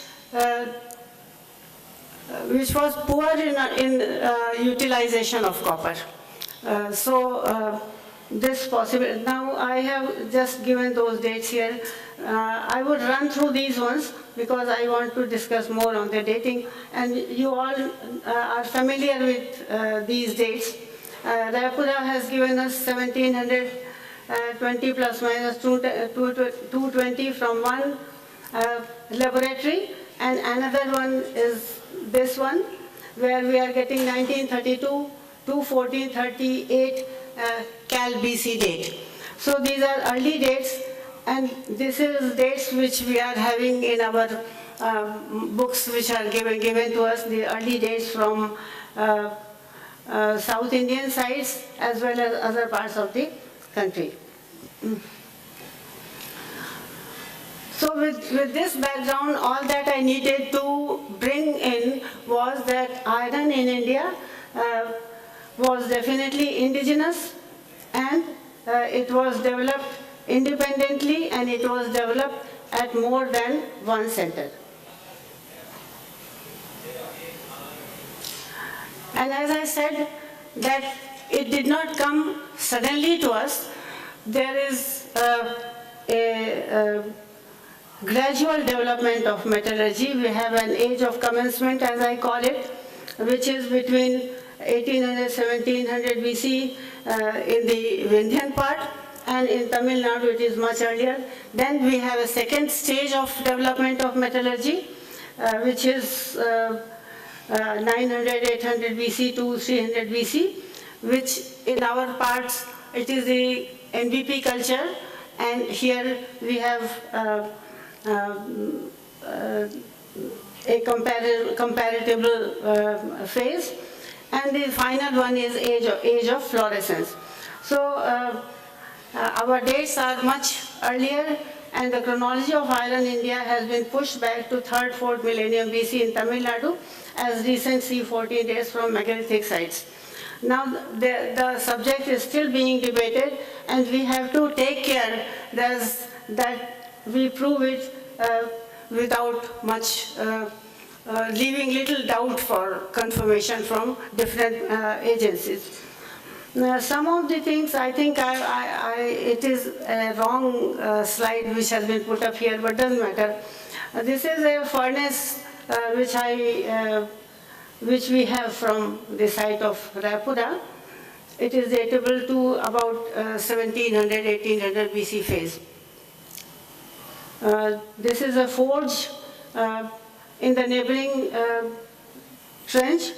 It is from the next period, and an ingot which we discovered from this phase. And this slide I put up to show that there is a long continuity in the method of iron production. We have almost same kind of furnace. This one at Raipura. This one was brought in by Rakesh Tiwari at the site of Lohasan near Malahar. This one is again from Malahar. And the lowest slide is the Agaria furnace at Ranchi. If you see, it is the same cylindrical furnace. These are some, this is the furnace reproduced by Dr. Hegde from Dhatwa. And this one below was a reconstruction by myself at the site of Kharagpur, but this belongs to a later period. This belongs to Kushan period. And in fact, I did not want to discuss these ones. I should have seen the right slide there.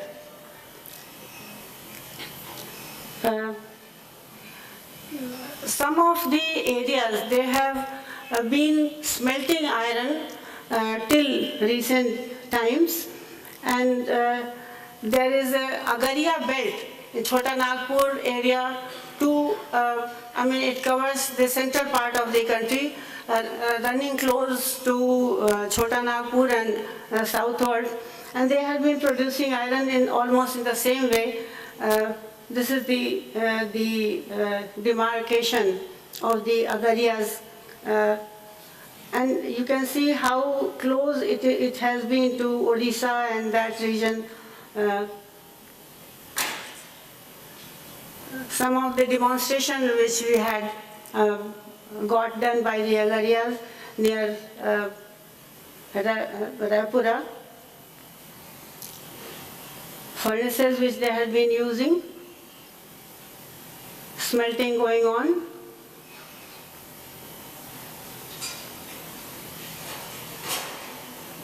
Many excavations, they have yielded similar evidence for us.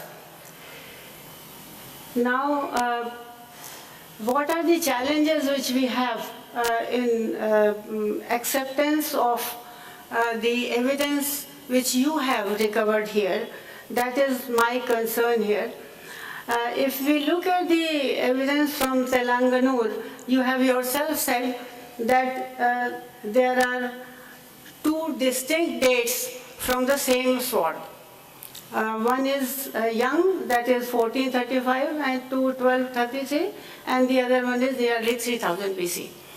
So why do we have this kind of disparity in the date? We have to plug this gap, or anybody can have this evidence. You said that it could be that the hilt could have been added later on, or vice versa. So the possibility of they have been produced at different times does exist. I would like to point out over here that in archaeology we have a problem of old wood effect. The charcoal which was in use in production of this, that could have come from different contexts.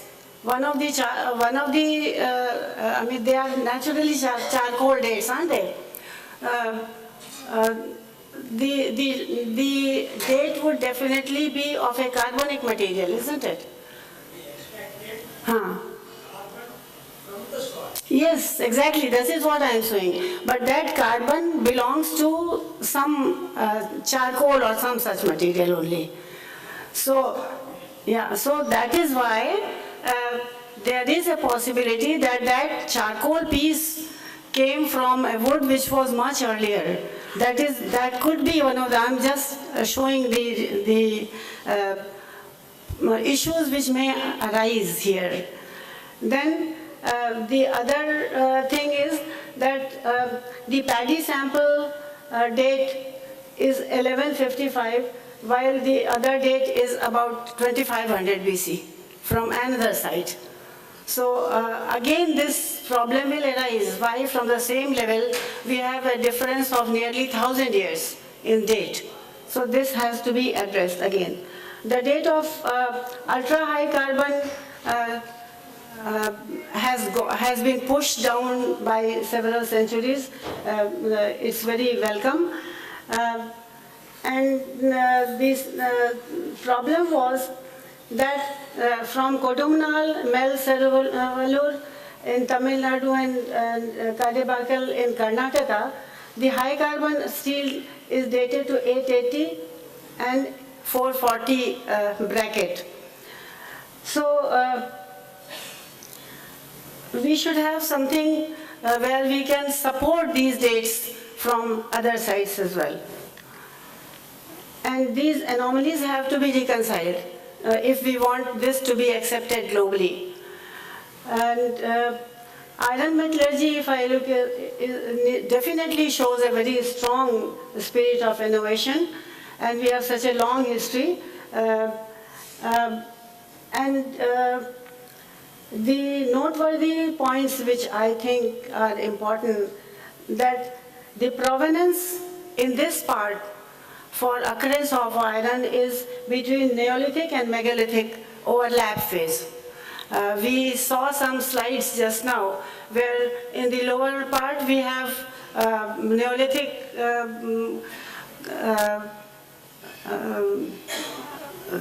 burial, and just above there is a megalithic. Just now we saw that. So we have to be very, very cautious and clear and systematic in defining the stratigraphic position. And also somebody might say that this date belongs to Neolithic, not to megalithic. That possibility cannot be ruled out.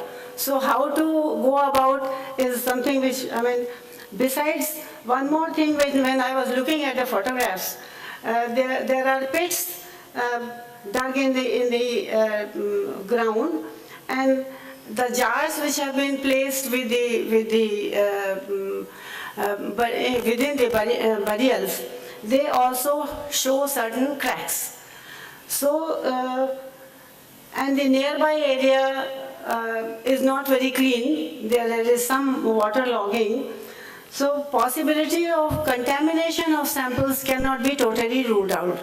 So how to go about it is very important. So these are some of the things which I wanted to point out. And thank you very much. And I'm sorry because I put up, this is the wrong side, the slide which has been put up. But I think I was able to say what I wanted to say. Thank you very much.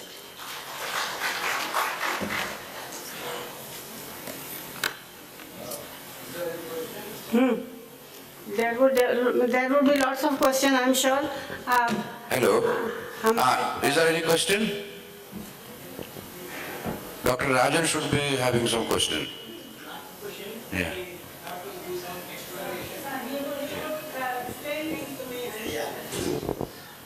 Thank you very much for your wonderful presentation. And also, I appreciate the way you have asked the questions, why it should be accepted or why it should not be accepted. What are the precautionary measures to be taken while collecting the data? Let me start with Telangana spot where we are having two dates, one for the blade and another for the hilt. The same issue which I have come across when I have got the date. Why we are having two dates for the same spot? Then we have examined that collection of the sample itself, we have cut and we have taken inside the core, so there should not be any contamination. Because we are already sending to Arizona University. And so in that way, the sample collection is perfect, but the dates are not perfect.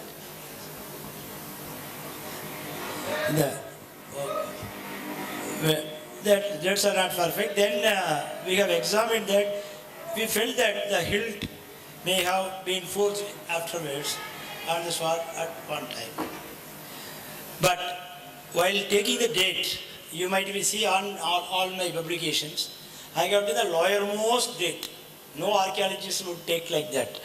So when I am taking that for cautious, purpose, I have taken lowermost date. And not only Telangana, there is a site called Mangadu close to that. Then there also we got date for iron, not for steel. That also goes with Telangana date. Then till today we are having the doubt about that site. That's why I applied for excavation with the same site. So let us clear this mystery. With regarding to the Sivakalai urn burial, that where we have got 1155 BC for paddy, but that is not disturbed site, and we also felt that when there is a root may pass through in the pit, that the charcoal would have been maybe the root of that tree, not that the date belongs to the same urn burial. Then I have taken a sample from inside the urn, where it is having complete lid, where there is no possibility of penetration of later material inside. So that also we have got confirmed. Then after that, still question has been raised. Okay, after getting AMS date, what is the possibility of getting OSL date? For the urn itself, the ceramic, that we have got, and we have sent it to BSP, and then we got it. Again, I was very doubtful. Instead of one laboratory, better go for one more laboratory, that we went for PRL. Then by the time that all the dates from King Namandi, 1692, along with HD Carnelian beads we got. At Mailaduparai, we got 2172 BCE. And Adichanallur, from the habitation, not from the grave, from the habitation, we got 2500 BC. And the site excavated by Tamil Nadu State Archaeology Department, Archaeological Survey of India, and the dates have been given by different institutions.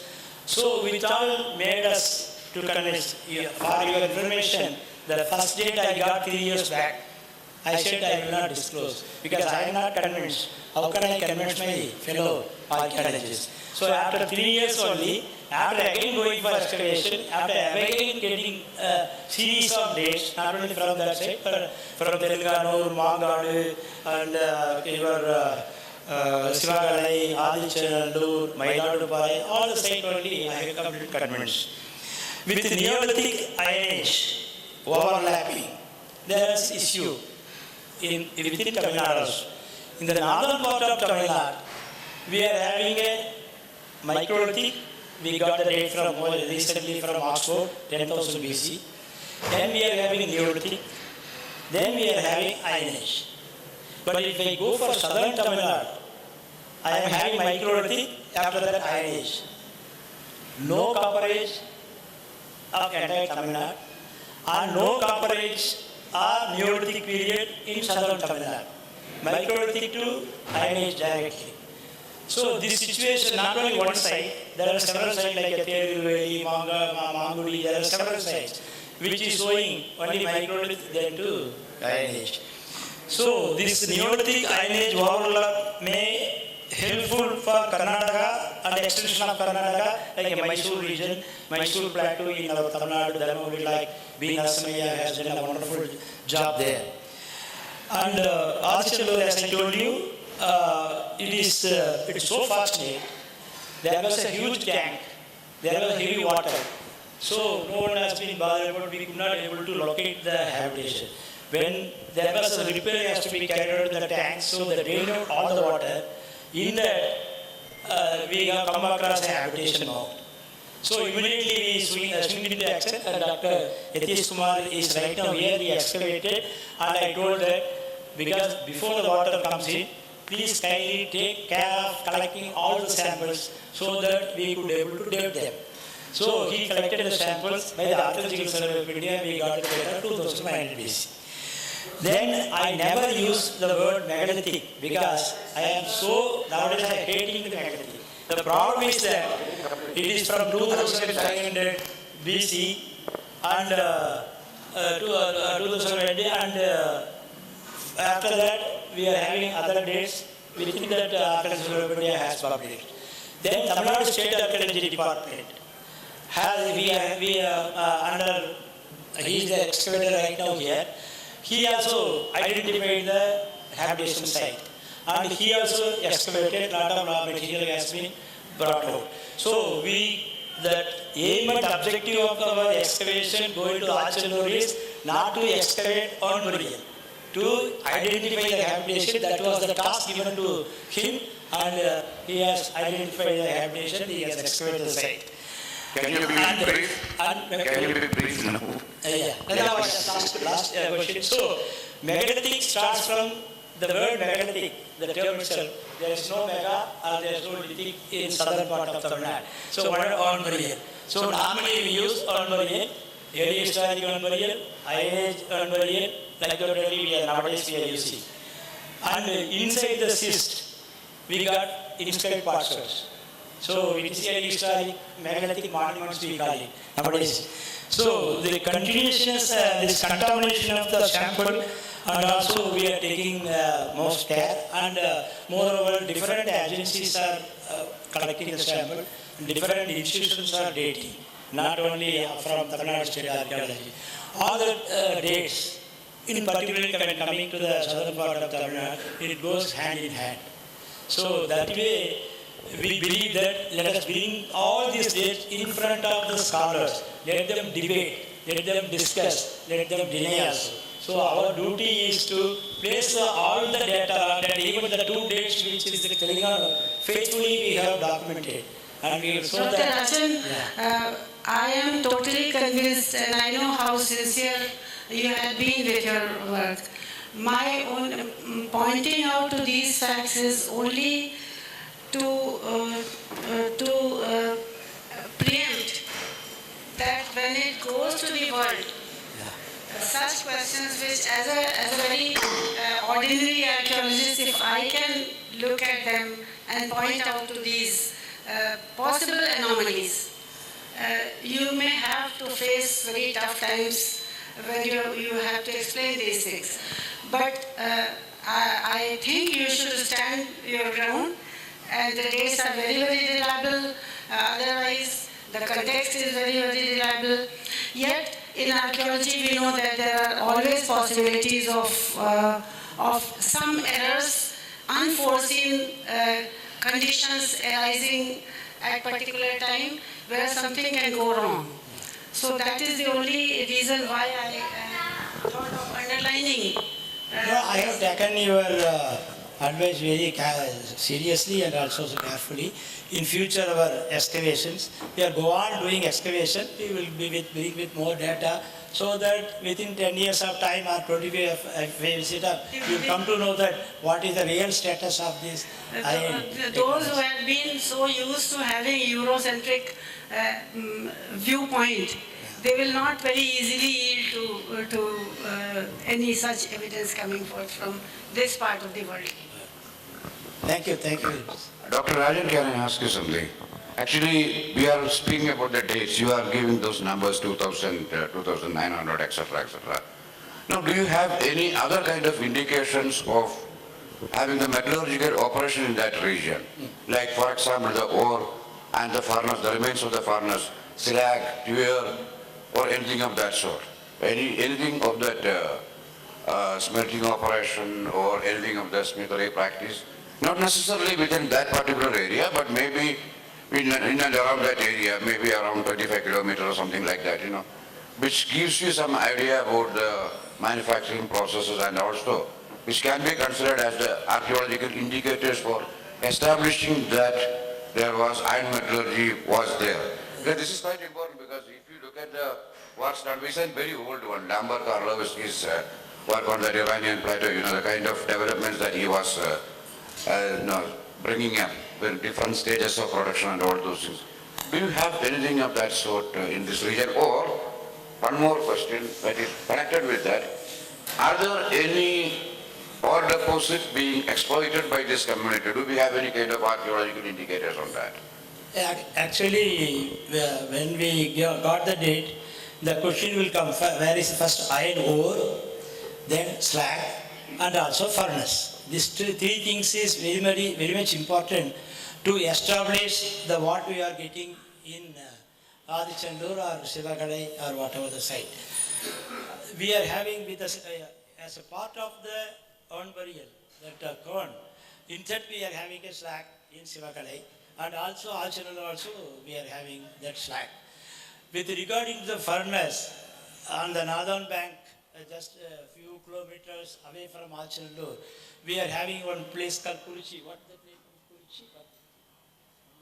Punnanguruchi, what they call. Pun means maybe iron, gold, not gold only. Iron also pun, it's called Karumbun, they call it.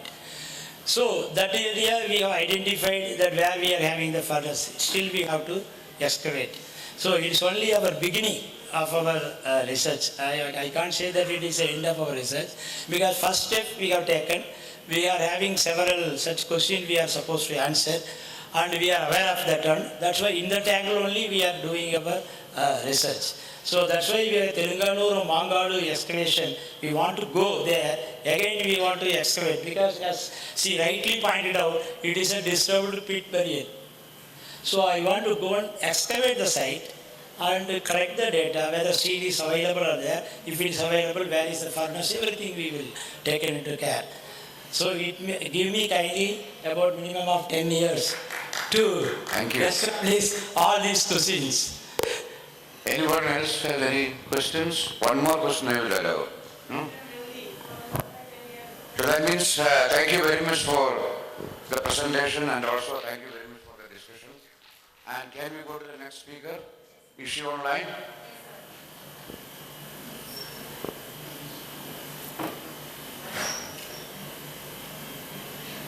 Should I come there?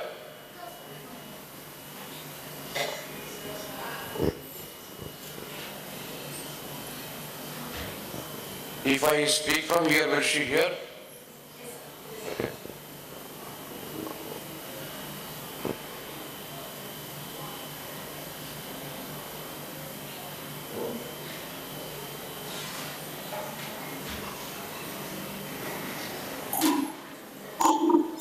Hello, good afternoon, Sharda. Can you hear me?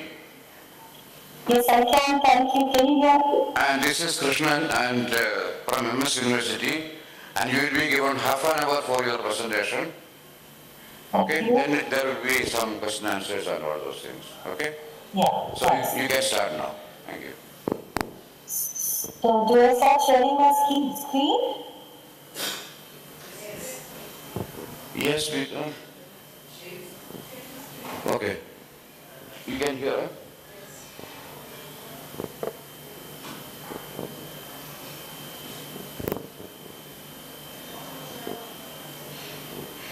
I'm just trying to find this.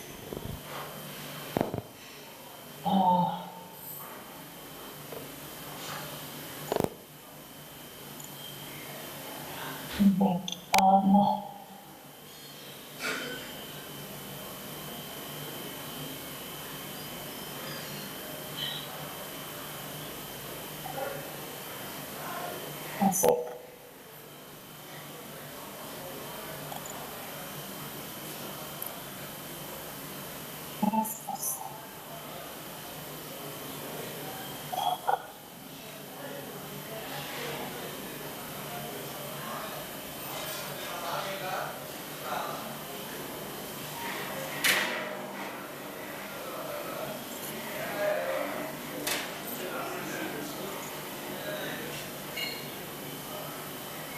Just a minute, I'm just to see the... Can you share it from that side, please? Hello? Can you share it from your end? Wait, this is entire screen, and then that really should come up now.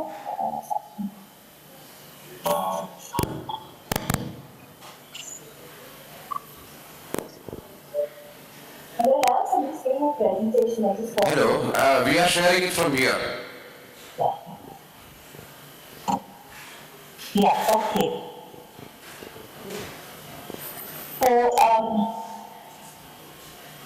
So shall I start? Yeah, I need to see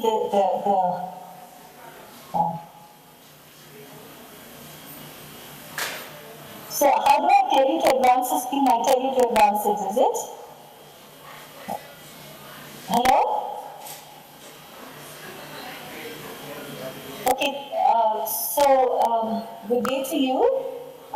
And it's thank you, Dr. Krishna, for the introduction. So my talk today is about the archaeometallurgy of past figurines and heightened bronzes. And I'll be looking broadly at the context, of course, in connection to maybe continuities over long periods of time and what that if there are any implications of that and such like, but anyway, just looking at some of the trends of the copper over time in terms of into the field, and then of course now that we're getting some of these early dates for the Iron Age, what that might say in terms of connections, in archaic times and so on. Well, of course, South India and Learn is best known for its spectacular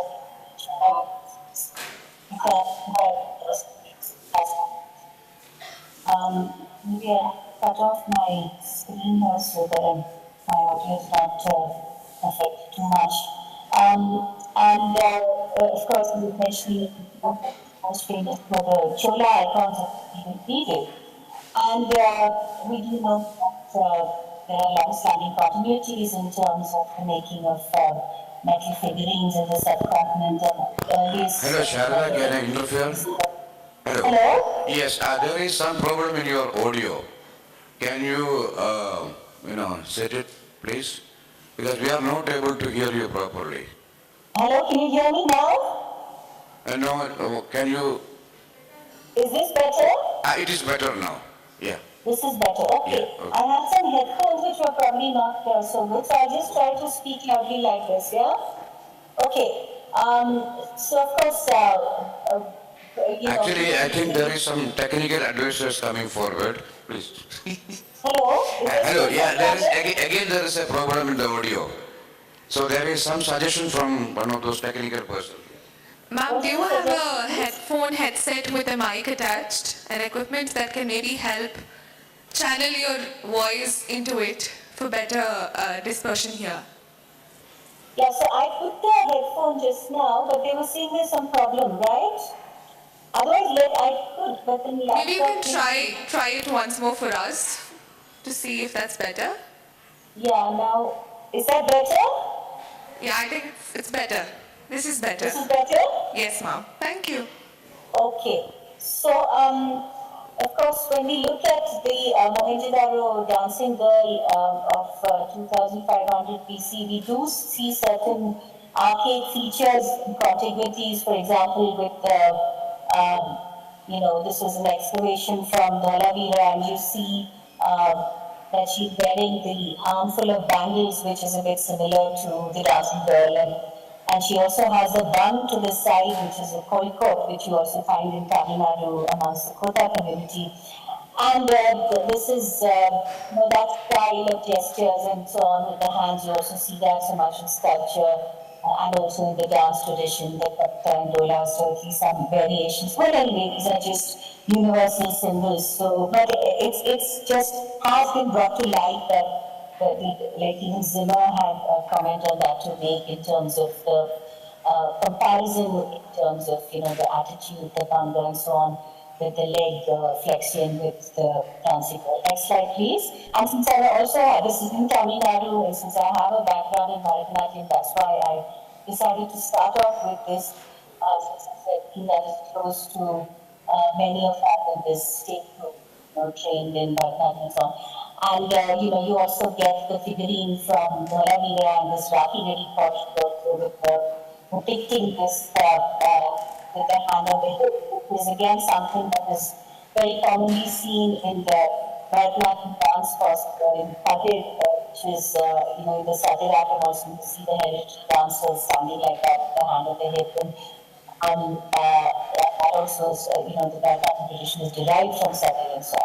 And these dances were also associated with Brihadishwara temple in Thanjavur. And of course, Pani makes a lot of the artistic output from the subcontinent and intangible heritage like these bone dancers and so on. Next slide.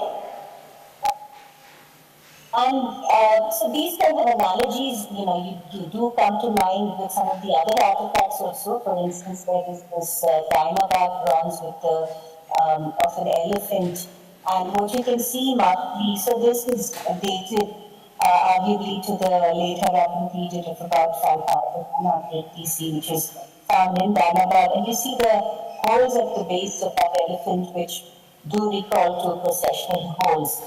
And you see that even in the Chula bronzes, you do have these holes, and those are particularly intended for poles being passed through, and then they're taken out as processions, in procession as Utsava Murtis, also associated with great temples and the Shaiva Siddhantic traditions and so on. So it does, one wonders what the significance of those holes were, whether that elephant was also used in some kind of ritual context, in procession and so on. Next slide, please. So you see that the age-old process of lost wax casting is followed in the customer metal icons in Sonmalai and Tanjore district, where the wax model is first made and then invested with numerous layers of clay to form the mold, and then the wax is melted out and the metal is poured in to get the casting, and then the mold is broken and it is the metal icon is retrieved and then finished, and so that is the process which is described as Nadu also in the Shilpa text, the lost wax casting tradition. And in the 9th century, the poetess Andal also refers to the lost wax casting process when she says, so she is talking about how, she's comparing the wax model to the rain clouds and beseeching the rain to pour out in the similar way that the wax flows out to allow the bronze to flow in, and comparing that to her devotion to Krishna or Vishnu and so on. Next slide, please. And so some of my early studies were done on the analysis of the Chola bronzes, and in fact when I started out in archaeometallurgy, let's say in the 90s, it was largely thought that the South Indian metal tradition and the copper alloy tradition really was all about the Chola bronzes, and there's not really that much. Earlier this was regarded as a kind of sudden efflorescence, and this is the celebrated Nataraja bronze in the Chennai Museum from Kanpur, the Vanitavam of about 1240 CE, which Ananda Kumara Swami had famously described as poetry but only as science. And so I had undertaken investigations using spectrochemical methods such as ICP and so on to understand the chemical composition. And this was typically found to be of leaded bronze of 8% tin and 8% lead. And you can see here again some of the views of the class workshop. And another aspect, of course, in terms of the composition is that I won't go too much into the bronzes, into the Chola bronzes in this talk, but in terms of the metallurgical significance, the next slide, please. Next slide. Yeah. So here you are looking at the phase diagram in one corner here of the copper tin phase system, in which this shows what happens when you keep adding tin to copper, alloying tin to copper at different temperatures. Now the Chola specimen that you saw, as I described, is what is called leaded bronze. And here you're seeing a typical microstructure of one of the 13th century Chola bronzes, which have been investigated from the Chennai Museum. And here you see that this has a typical structure of leaded bronze. You see these dendrites, this dendritic structure, past dendritic structure, and it is these dendrites which indicates that it has been passed. And then you also have the formation of these dark regions in the intergranular region, and that dark material is lead, so that's how you know it is leaded bronze.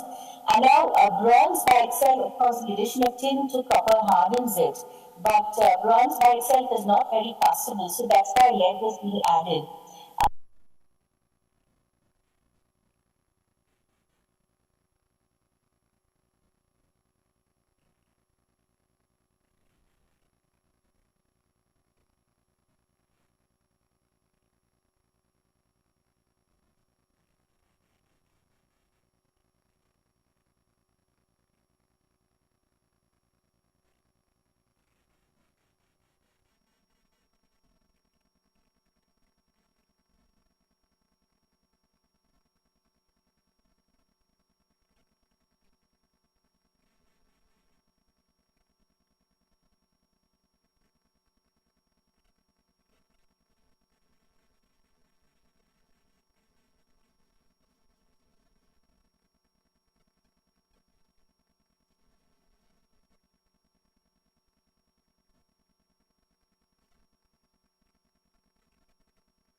which is from PORUNAI, which was excavated by the Tamil Nadu State Archaeology, and this was given to me by Dr. Vasanthi Kannan. And I sent this for lead isotope ratio analysis to Dr. Kanishka's lab through Dr. Ollie Price. And this one very clearly had lead isotope ratios which matched the Agni Gundala mine in Andhra Pradesh, which you see over here. So this mine is over here, and this clearly matched Agni Gundala. And also Agni Gundala, some other early historic artifacts also have matched that mine, for instance, some Sharavana coins and all. So it seems to be consistent that this was probably already being mined in the second half of the first millennium BC or whatever. So as I said, we do need to look out for the, even though there were minor ore deposits. And this, of course, was me and Agni Gundala in 1990. It's a copper ore deposit, but there's also it's a copper lead deposit and various other mineralization. Next slide, please. And continuing with this theme of the lead isotope ratio analysis, again, I wanted to point out how it could actually help us to get some ideas of the provenances and the sources of some artifacts. For instance, this was a Solanki era giant Tirthankara from which is in the Victoria and Albert Museum. It has a clear inscription of 1236 CE, and this very clearly matched the Agni Gundala mine in Gujarat. So therefore, that makes sense. Solanki is, of course, is the word here, and so this is quite consistent with it having been mined in the Solanki period. But there was also an image from Kanchipuram, a Buddha from Kanchipuram, which also fitted the lead isotope ratios of this group. So which suggests that, yes, probably there was some exchange of metal in the 13th century and so on. So as I said, it can be useful that way in establishing some aspects of the ore sources. But then there were other interesting dimensions. For instance, there was this Yakshi from the Victoria and Albert Museum, very tiny icon, which had been earlier thought that it might have been Kushan, but it actually fitted the early historic set of some of the artifacts that I'd analyzed. I didn't have time to go into it here, but I also then combined the lead isotope data with trace element analysis, and then could chronologically build up different periods, the kinds of metallurgical profiling one was expecting. And so this actually fitted what I call early historic southern India, and it does look, it does have a similar attitude to one of the maidens that you see in this gold signature from Palur of the, which you can say probably Sanamira or something. So this does have some stylistic implications. So this is probably an example of an early historic bronze from figurine from Tamil Nadu. Next slide, please. And of course, one of the other studies that I was able to, one of the other findings, one explodes the scatter plots with the isotope ratios, find very discrete clusterings for Chola periods, and so on. And using that, even if we couldn't actually find the source of the lead, one could still, look at the clustering in terms of where the stylistic affiliations may fit. And one interesting finding was that, for example, this piece, which we had generally thought that the Nataraja bronze had emerged in the Chola period because that Bhujangatrasta Karna, with the leg extended in the Bhujangatrasta Karna is very typically associated with the Nataraja. You find that very popularly in the Chola period. But here I was actually finding from lead isotope analysis that there was this example which fitted the Palur better. And if you look at it stylistically also, it is actually much more, consistent with the Palur period, because you find, this is, for example, a 7th century Palur frieze, the Siyamangalam temple, and you see here, for the first time you see this clear depiction of the leg extended in the Bhujangatrasta Karna. There is also a snake here, that is what the Bhujangatrasta actually means. And this forward-facing draw. So this is actually what I think from the analysis it seems it's a Palur era Nataraja bronze. And of course for that we were also able to use portable XRF analysis And one aspect was interesting, and this was of course from the excavation of ASI, the burial there. And here you do find quite, there again some copper alloys found, and there is a range. You do find here there is a marked distinction, like the figurines are of Lotan bronze, a bit like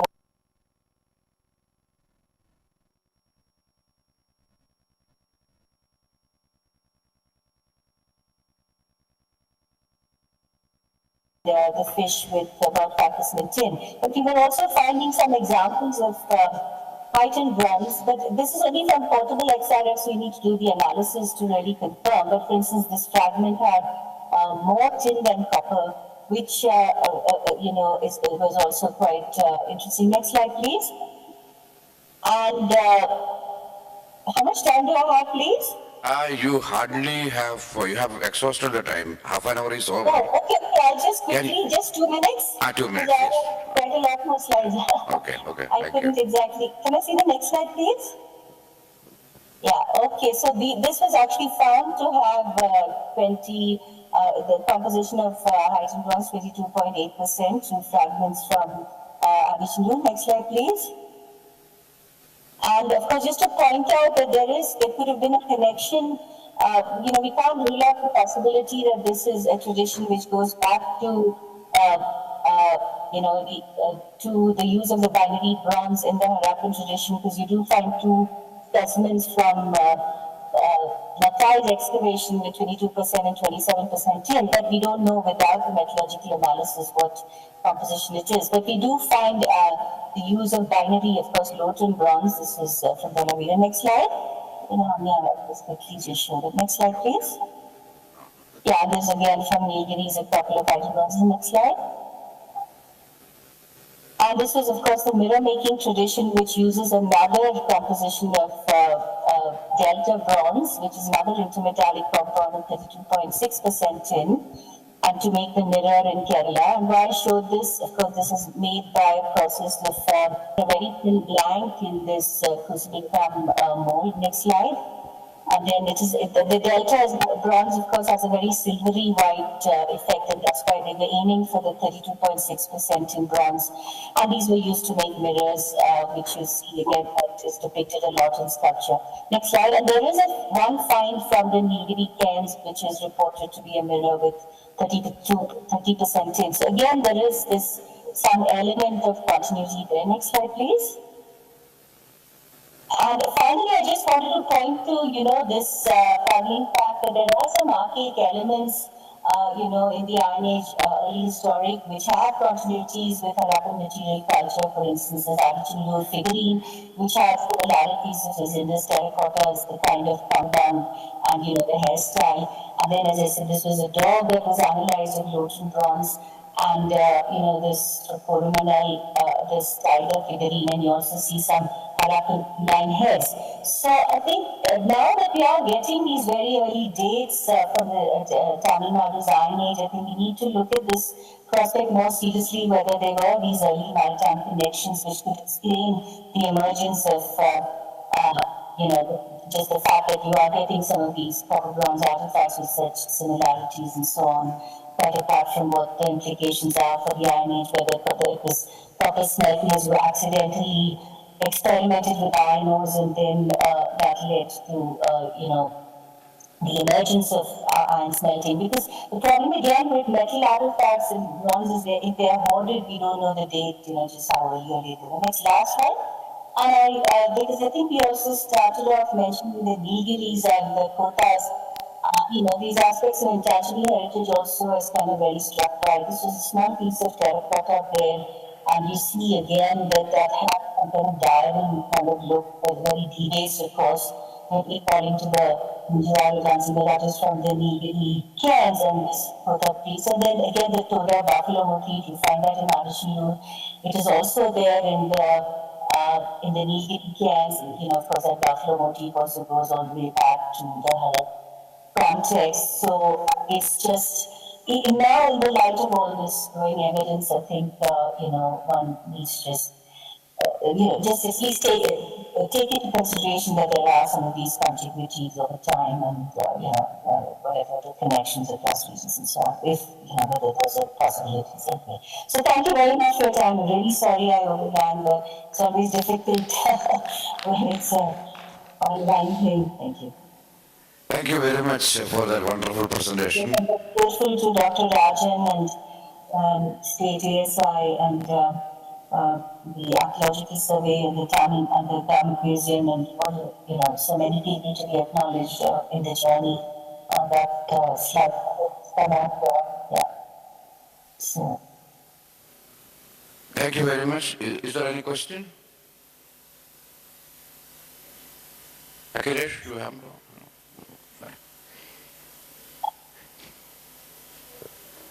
It seems there is no question now. And thank you very much for that presentation, Professor Sharada. Thank you. There is no question from the audience, so it seems they are Okay, thank you so much, and again, the best. Very nice to participate. Bye-bye. Yeah, bye-bye. Thank you. So I think we do not plan to have that video now, because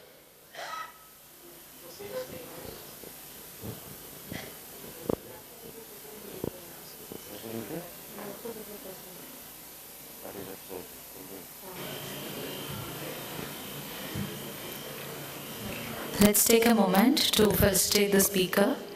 I invite Professor Krishnan to felicitate Dr. Vibha Tripathi with the proceedings of the symposium.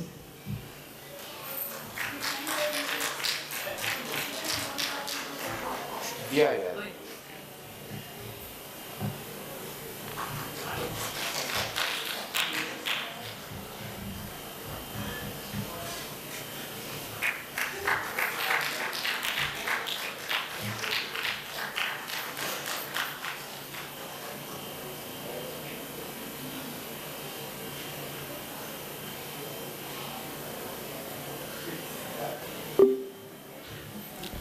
Let's break here for tea and we'll get back by 4:30 for the next session. Thank you.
Going to be presented.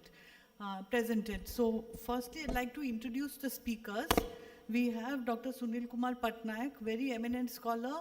We don't need to introduce him. He has many publications on different topics, especially focusing on early historic archaeology, archaeology of Buddhism and maritime history. He has served both in university and in government departments, Secretary of the Orison Institute of Maritime and Southeast Asian Studies, and has extensive publications to his credit. So I will request Sir to come up and give his presentation. After him, we'll go on to the next speaker and I'll introduce her before that. We'll start with the presentations. Come.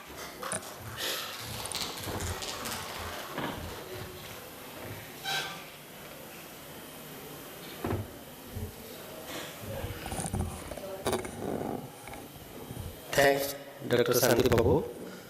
Good afternoon, everybody.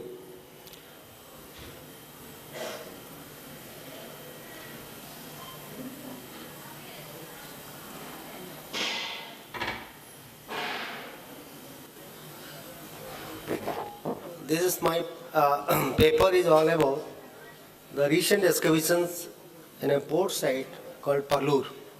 It is on the east coast and in southern Odisha.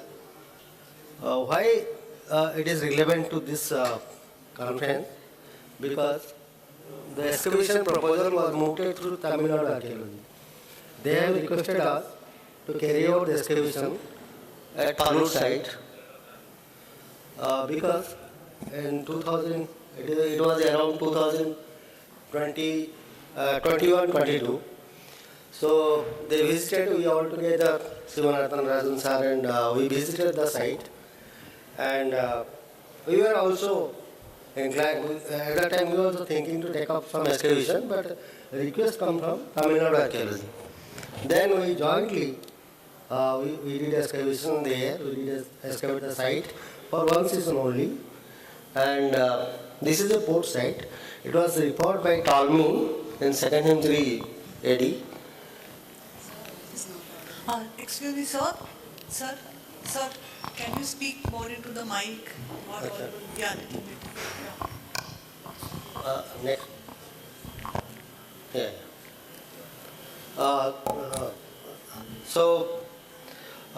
This port, this is the location of Palur. So it was extensively reported by Ptolemy. It was epithelial and point of departure, as it is mentioned in the Periplus. And also, it is referred to in Nagarjunakonda inscription of 3rd, 4th century AD. By the way, Palur was known to scholars long back, but the identification of the site was a matter of controversy. Some people say Palur is related to, it is called Danta, like that. So a group of scholars, they say it was in Dantapura. And again, Dantapura is also in controversy. Some group of scholars said it was in Puri, some say it was in Andhra Pradesh, some says it was in Palur. So by the way, we took a lot of time to finalize the controversies and took up the excavation there. See the location of Palur. It was actually, the motto is to see the extent of Bay of Bengal interaction sphere with Tamil Nadu, Andhra Pradesh and West Bengal. So because it was Palur is in the middle, and because many of the port sites in the export have already been excavated and published also, and in the north Tamlipi. That was also very well excavated and noted. In the middle, Palur was left out. That's why the objective of taking Palur excavation is that to understand the maritime, interaction sphere of Bay of Bengal on the east coast.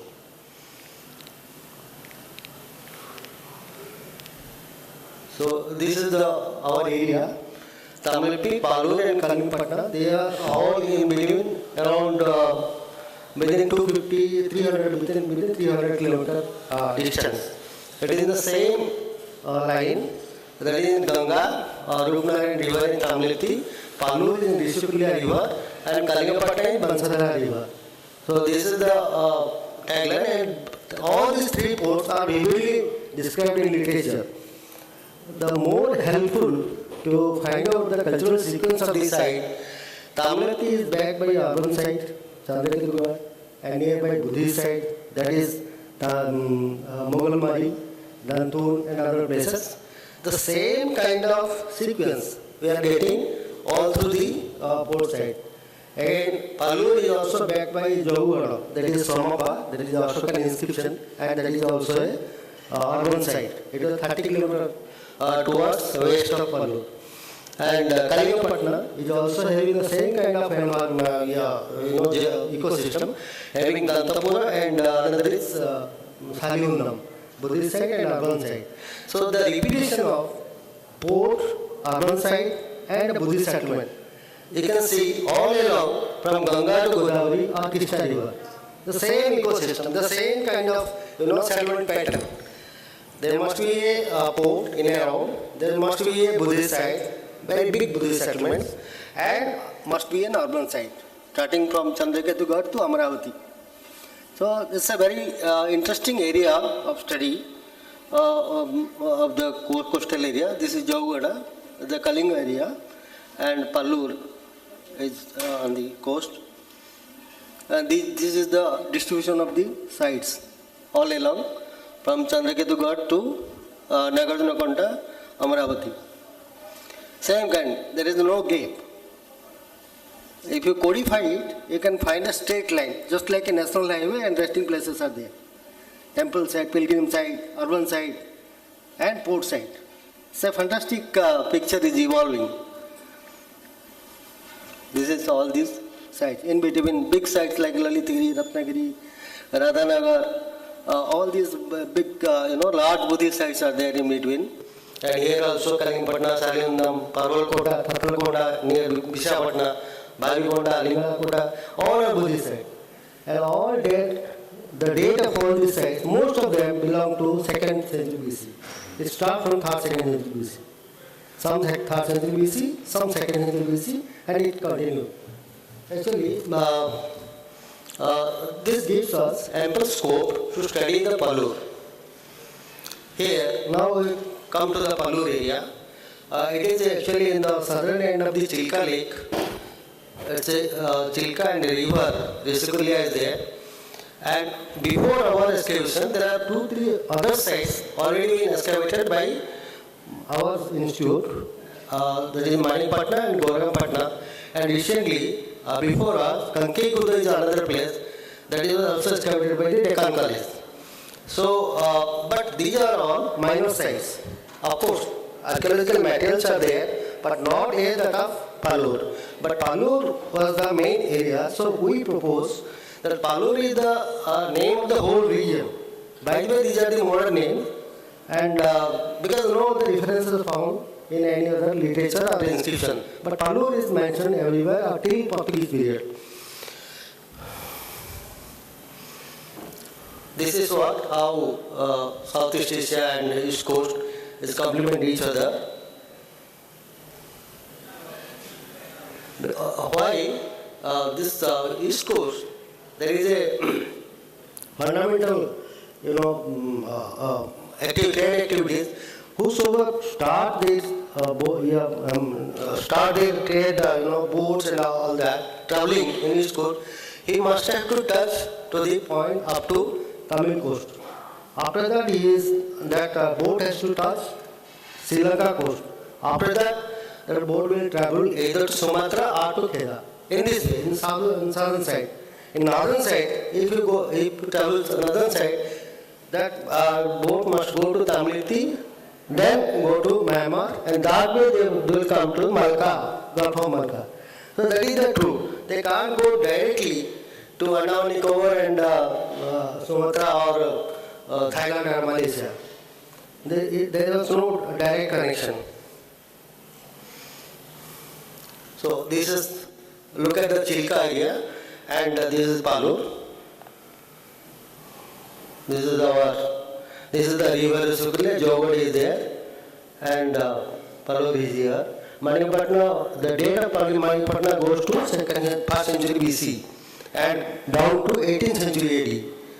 And Gorampatna is a very small area from 1st century BC AD till 6th, 7th century AD. Here, this site, Palur, is a modern village that was there. This is the village area, and these are the 2 hills. And there are other sites around. There are 66 early historic sites are spread over all the in and around. We have documented 66 early historic sites. So far we have documented. In between, the river Rusukulia, one side, Chilka other side, and eastern side is the sea, and the eastern side is Jogara. In between 30 kilometer radius, we have documented 66 early historical sites. that's why how imagine what kind of the extent of Palur area port.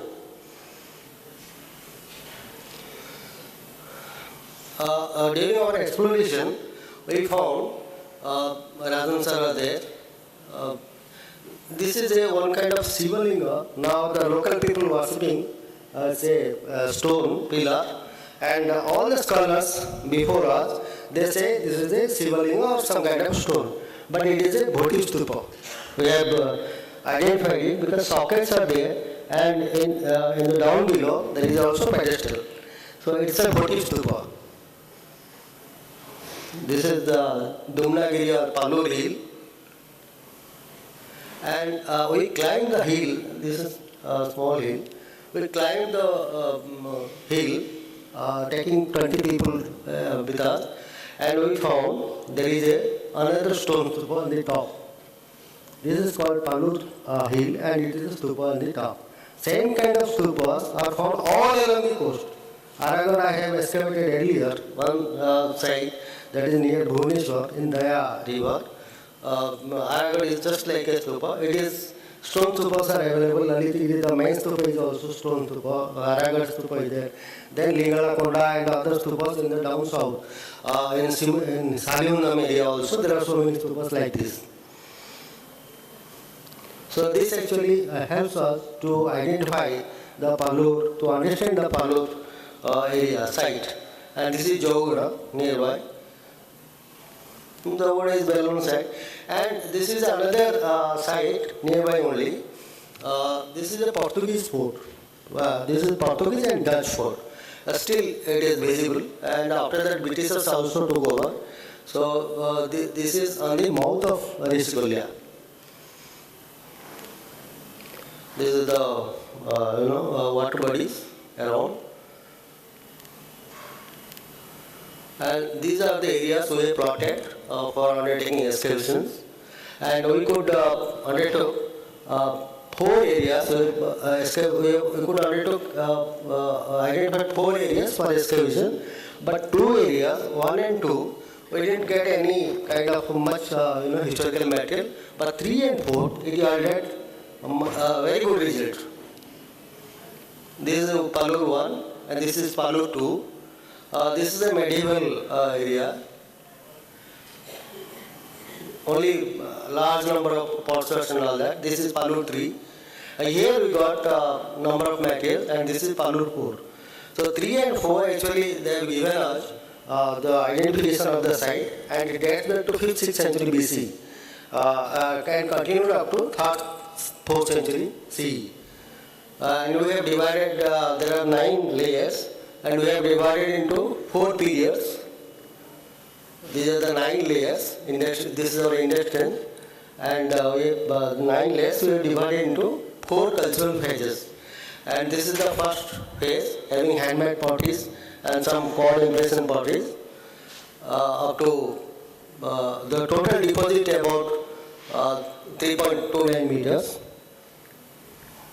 And this is period second period. This is again another one of the very prosperous period.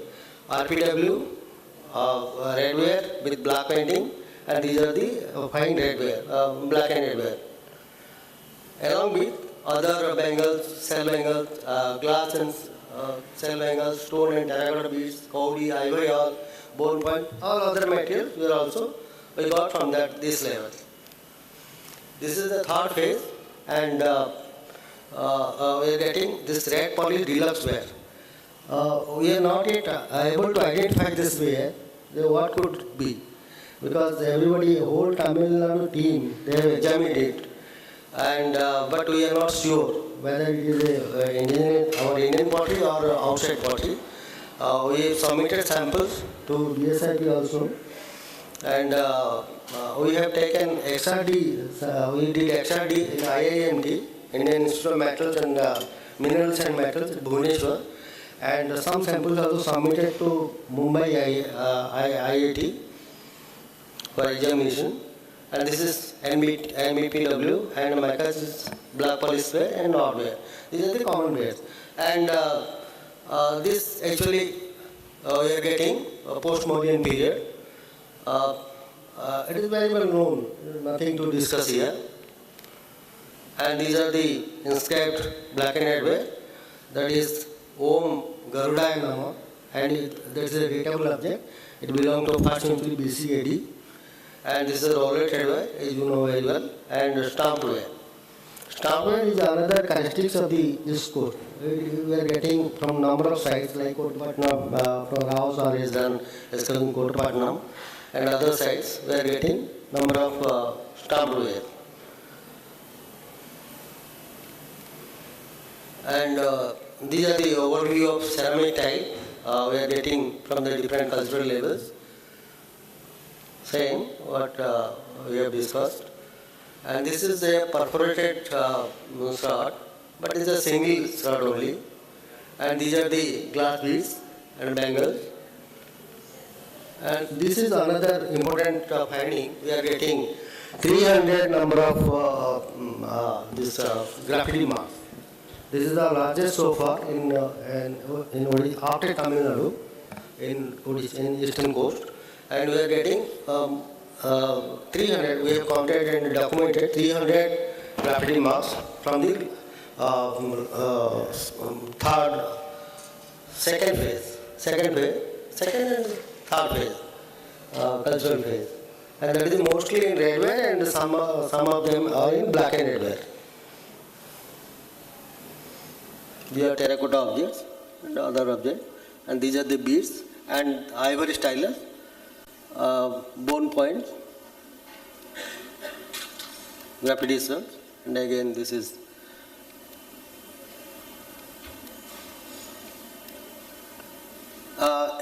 after concluding our excavation, not concluding but first session's excavation, we have submitted some samples to different laboratories.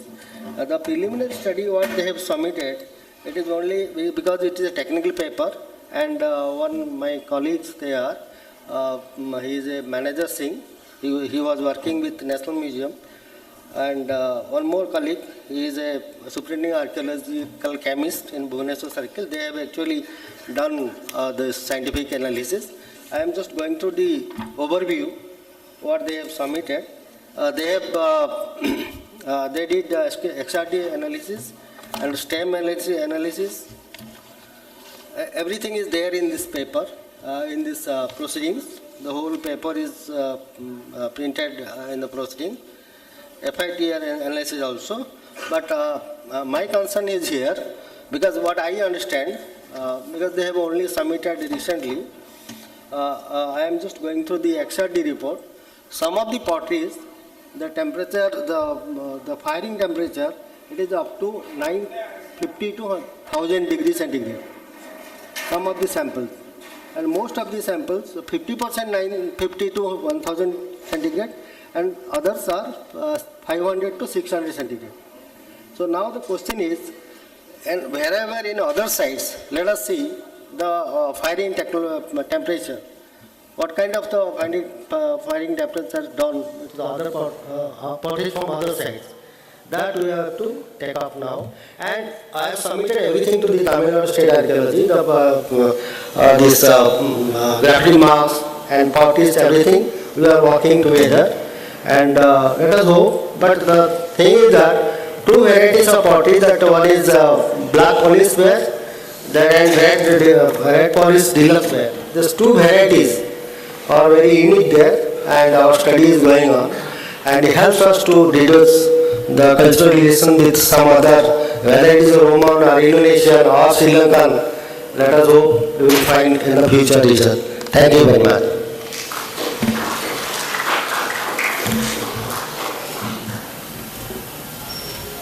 Thank you, sir, for that very, very interesting paper. And we have been hearing about Palur over the years, and I am sure in the next presentation we'll get more information. Thank you. So I request, we'll have the questions at the end, or would you like a question now? Anyone? Yes.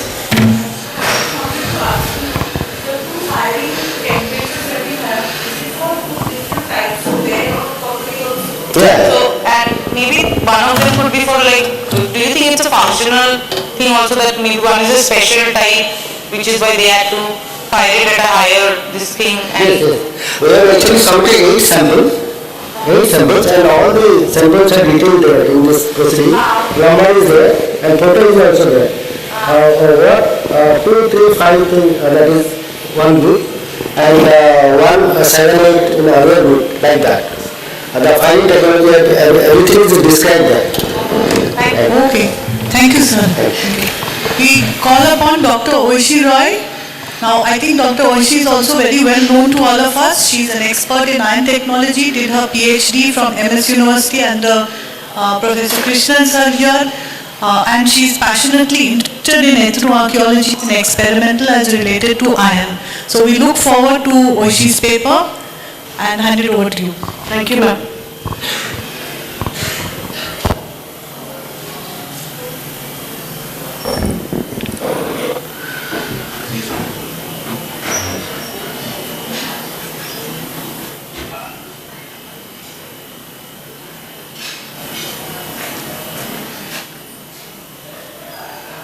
Very good afternoon to everybody.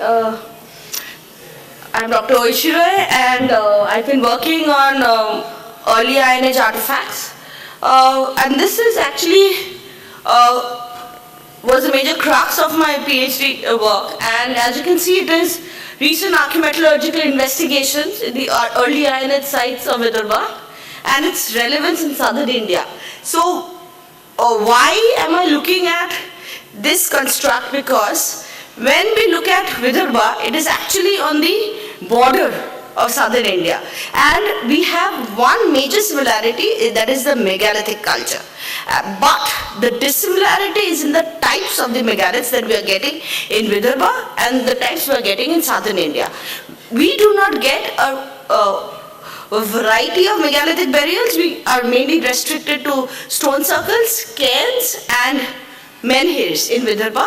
However, in southern India, when we come down, we have, along with stone circles, we get dolomite cysts, we get cairn cysts, we get topicals, kodacals. So, is there a contact? Is there an exchange? Or do we, or can we say that this was an earlier phase, and that was in, the other one was a developed form of the megalithic period? So, where is Vidarbha? Vidarbha is actually a part of Maharashtra, and it is encompassing the 11 districts of Maharashtra, namely Nagpur, Chandrapur, Gadchiroli, Bhandara, Gondia, Wardha, Amravati, Akola, Buldhana, Yatmal, and Washim. And the megalithic sites, or specifically the early Iron Age sites, are concentrated in Nagpur, Chandrapur, Gadchiroli, and there has been one new site that has been found in Bhandara, and one site is there in Wardha. So all the other areas in Vidarbha, Gondia, Amravati, Akola, Buldhana, Yatmal, and Washim, do not have any early Iron Age sites or megalithic sites till date. Why? And it shares border with Madhya Pradesh, Chhattisgarh, and Telangana. Why is it important that, where do they share the borders? Because when we are looking at provenance, we are looking at the ore deposits on the borders of both iron and coal, because coal is the main fuel that is used when we are dealing with early Iron Age.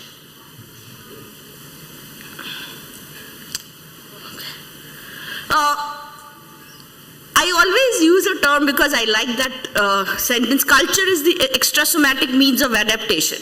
So I always feel that early Iron Age developed in Vidarbha because it is the only part in Maharashtra where we have both iron ore and coal. Otherwise, they could not have developed iron technology there, because you need to have failed attempts. And to have failed attempts, you need to have access to a lot of raw material and a lot of fuel. Of course, technique also plays a major role, but if you do not have accessibility to raw material and coal, then you cannot practice the technology to develop it to the further stage. And coal is concentrated in the Barakar formations of the Damodar group, and it is found there are deposits in Nagpur, Chandrapur, and Yatmal district, and the richest deposit is in Chandrapur district, and the richest being Telwasa. Here you can see that I've plotted it, the black, this one is not working. The black triangles here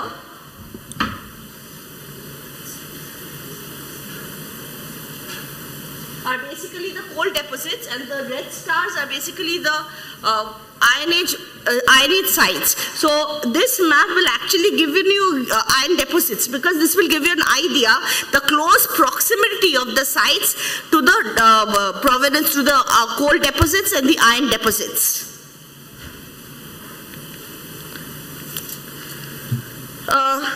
Coming to iron ore, what will they use if they don't have iron ore? So iron ore is naturally found only in Chandrapur, Gadchiroli, Bhandara and Sindhu districts, and the most economic deposit is Lohara, which is located in the Chandrapur district, and we have another one in Gadchiroli. And the iron ore deposit in Lohara is marked by 81.22%, and the most in Chandrapur, Gadchiroli, the most iron ore deposits are hematite, hematite banded. However, we also have magnetite, but that comes only from Bhandara. And the titaniferous magnetite ore with a vanadium inclusion comes from the Amgaon group, which is in Bhandara. So the proximity of the megalithic sites is actually near to the deposits of coal and iron. Here you can see I've plotted it along with the iron, coal and the sites that has been studied, and those sites are numbered. The green dots are basically the sites that have been studied. And I believe that it was possible because of the easy extractability and the abundant mineral deposits that was available to the early Iron Age megalithic inhabitants. So coming to the sites that I studied part of my research, one was Dhamnalinga. I had studied Dhamnalinga, Dhaulameti, Vehar, Khairwara, Borgaon, Bagimohari, then Khairwara, and later on I added Ubali also to that array of sites. And I'll just go through these slides. You will get an idea how do we find the iron tools, in what association we find the iron tools. So the iron tools are found in two contexts. One, burial context. Two, habitation context. So again, the question comes, is there a difference in the ore that was being used for these two types of artifacts? Was the smithy technique different? And what is the change that we are observing in the number of artifacts, or the number or the artifact type that is coming from either burial or from the habitation? Is there a pattern? Or if there is no pattern, then why is there no pattern? Then how do we interpret that there is no difference in the pattern of getting the artifacts?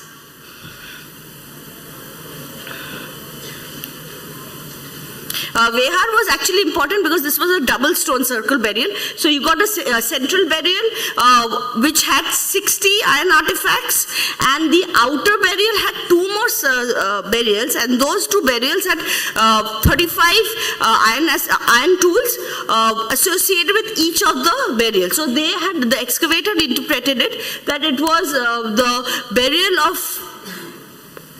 important man of the society, and the outside, the other burials, other skeletons outside the burial were part of the clan, important members of the clan, or maybe part of the family. There was no DNA done, so I cannot give you a perfect answer to it. And this is Mahurzari. Mahurzari has been very well studied by Dr. R.K. Mohanty. I won't be talking much about Mahurzari because Shraddha will talk about it. And this interest in early Iron Age iron tools actually came from the site of Nekud, because it is the only site which has given us the existence of a furnace. And the study of Dr. V.D. Gokte, where he had studied how much ore was being used in this furnace to produce a quantity of iron, smelted iron, which could be used to make artifacts and what could be the number of artifacts that will be made from that quantity of smelted ore, and that was one of its type of research at that time, and that is actually Gopte sir's research which actually caught my interest and made me work in this direction. So the artifacts that were found were first segregated into two types. First was utilitarian and second was ritualistic. Utilitarian artifacts were mainly from the habitation sites, and ritualistic were coming from the burial sites. But all the utilitarian artifacts were not only coming from the habitation, we are getting their equal counterparts from the burials also. So we are getting household objects, agricultural implements, carpentry tools, surgical tools, fishing tools and tackles, horse ornaments, multi-purpose tools, industrial raw material. And horse ornaments is one which is very distinct, because most of the burials, and in one of them you have remains of horse along with the human skeletal remains. If there is no horse remains, you will surely get horse ornaments, because horse was an integral part of Vidarbhan early Iron Age megalithic culture. And whereas under ritualistic, I had classified miniature axe and miniature chisel, but then this miniature axe and miniature chisel were found only 10 in number, and that also it was very specific. It had come from Vehar, and it had come, 2 were found from Kherwara, and later on 3 were found from Ubadi. So what were the methods adopted for this study? First, typological and functional analysis. So because within one type of artifact, if there is an axe, there are 3 variants in an axe. One is a single fastener, one is a double fastener, or one is without a fastener. Then if we classify the knives are also different. You have a single working edge, you have a double working edge, you have a serrated edge, you have a pointed end, you have a blunted end. So each and every artifact type was segregated into multiple variants within the type, and along with the base of functionality. What was the function of the artifact? Then only we will put it under household artifact or surgical or offensive defensive purpose. Because we have tools like adges, and which is also known as rapi and nail parer, which has been identified by Dr. Ismail Khalil, who is one of the excavator of Vehar. So he said that adge is a double-sided tool, and nail parer is a one-side blade, and one side is like a point. So according to him, this double-sided tool and this point with the blade was probably used for surgical purpose and or for drilling, because there is an evidence of a skull with a puncture, and according to him, this point was actually used to make that puncture to get the excess blood out of the skull. But then these are all probability. We do not know what is the actual functionality of the tool, because adges or rapi, which has no, there is no equal counterpart at a later stage, or even for a nail parer. Then I went on to morphometry, and we did quantification and statistical analysis using R software. And what were the parameters considered? The parameters considered were length, maximum and minimum breadth, diameter, thickness, and weight. So this was basically to understand what if length changes, does the thickness change of the artifact, or if the length remains the same for all the artifacts, does the thickness of the artifact remain the same? And why was this done? This was done to look at the similarity or the dissimilarity in the tool types, because the tool types remain the same across all the sites that I have studied. But does the shape and the size, or basically the morphometry, does it remain same throughout the sites, or is there a dissimilarity. If there is a dissimilarity, then I will ask the question, were there different workshops? Because we have got the evidence of only Naikud. We do not have any evidence of any other smithy workspaces in Vidarbha. So were there different workspaces, or if it is the same, with an error of course of 0.12, then I would put it in a centralized, standardized production. So there was somebody saying, or there was a group that was actually designated to suggest, so if it's an arrowhead, this will be the diameter, this will be the status that you have to use, length, breadth and thickness, and all the arrowheads would be made with the same dimensions. Then of course we went on to scientific analysis, and that has again been done in two parts. One was chemical analysis, and what would we use? The tools. The tools were wet chemical, EDAX and extrafluorescence. Then for metallographic analysis, we used reflected light optical microscopy, scanning electron microscopy.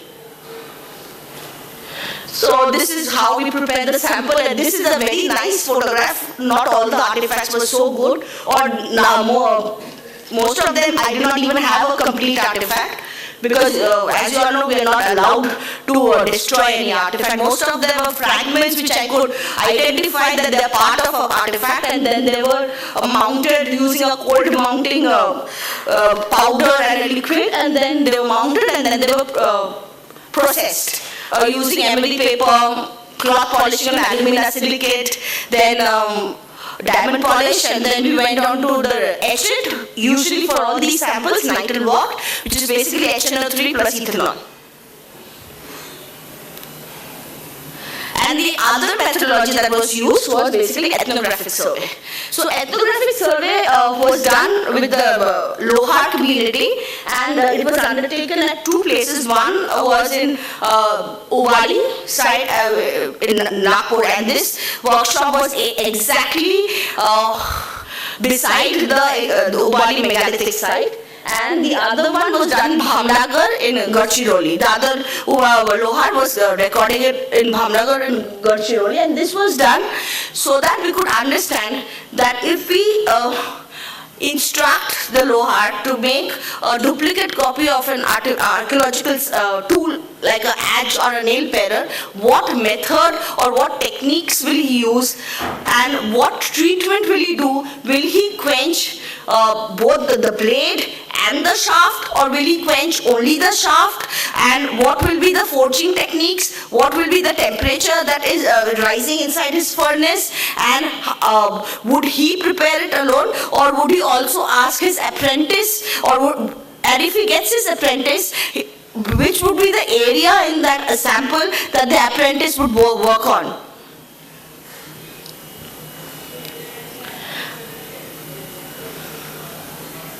So we made this experimental adges. So we recorded the entire process, and this was required because we calculated each time for each part of the artifact, and the temperature was recorded using a thermocouple here. And we tried to see if this is there are two working edges, as you can see in the eighth photograph. So there are two blades. So I wanted to see that, is he quenching on both the blades, or is he quenching the entire tool, or is he quenching just the working edge and not the shaft? Because the tool will actually be used only on the working edges. He need not quench the entire tool, so that we could understand from his working that he was quenching only the two sides of the blade and not the shaft. So when we went for metallographic analysis, and thankfully because I had got more samples from Vehar, because that was excavated by Dr. Ismail Kelelu, and he did not mind me taking a complete artifact. So I took samples from both the working edges and the shaft, and we could see that there are quenching features of quenching only at the working edges, and the shaft did not have any quenching evidence. So of course this helped me to interpret my archaeological data. Same for the axe. How did he make it? What was the edge that was being worked on? How was the hafting end being prepared? Was the hafting end being quenched? And what was the time taken for the sample to be prepared from a thick sheet to the cross section that is required to make an axe? So this is the data sheet of the experimental artifacts. And they were metallographically analyzed, and we could see that the axe that was prepared experimentally, it was basically eutectic cast iron, and the wear and tear process for this type of metal is slower than grey cast iron, but faster than steel, of course. So the lines that you can see that is visible, my pointer is not working, so the lines that is visible, horizontal lines, these lines are basically your forging marks. And this denotes that the artifact was forged on an anvil and it was not casted. And it was hot worked on the anvil by the method of forging and annealing. And why is annealing required? The annealing actually softens the metal and allows it to be forged to take the shape of the axe. And this was the double-sided tool that I was talking about, which is locally known as rapi. And here you can see the forging marks are very clearly visible.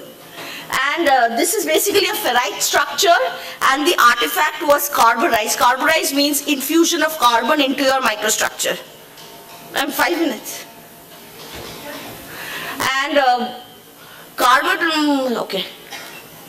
And this was the nail parer that was made experimentally, and here you can see we have pearlite formation, which denotes it as a steel, and martensite formation was on the upper surface of the sample as the object was quenched and not at the core, which was very interesting because when we took the core, only from the surface we could see martensitic formation and not on the core. Probably it was the time that was given for the quenching. And the end was selectively carburized and forged for sharpening. So these are the assemblage from the archaeological context. And this was the distribution that was seen from the sites, because I wanted to look at what were the artifacts that are getting represented at all the sites.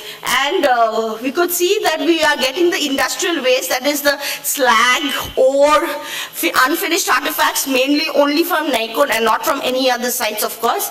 And we could see that nail parer, lamp, and axe was the mostly represented tool in all the toolkits from all the sites. And this was a representation of artifacts within the burial complex, and we could see that the maximum was adze, lamp, and nail parer. Adze and nail parer was found from one burial 30, and lamp, of course. So when we did the statistical analysis, we could understand that there was no outliers using the length of the adze. And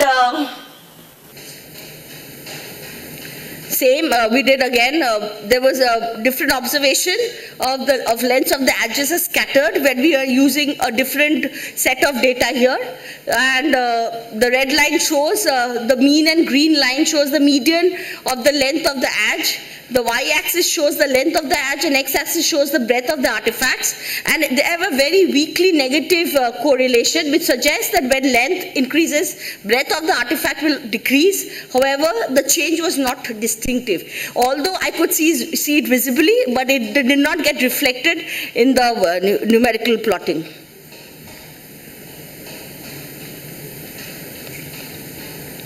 And this was similarly done with the axes here. And we had about 44 axes from all the from the entire assemblage that was analyzed. So when we did metallographic analysis of the artifacts, of the archaeological artifacts, and I had about 200 artifacts, 200 samples out of the 400 samples that were taken, because all these samples that were taken did not have a metallic core. And if you don't have a metallic core, there would metallographic analysis cannot be done, because it does not react if it's only rust. So what we could get certain features. One of them was evidence of steeling effect. So all these micrographs are basically a representation of hypoeutectoid steel composition, and pearlite is embedded in primary ferrite. Then we have very clear pearlitic structure, and it is basically composed of alternating layers of ferrite and cementite. Then we have similar lamellar formation from Borgao, Khairwar and Mahursari. And then we did the chemical composition analysis of all these samples. Then we also had failed attempts where the carbon, they actually increased the carbon, but the microstructure does not show. The carbon shows high carbon steel, however the microstructure, the high carbon, but the microstructure was not converted to steel,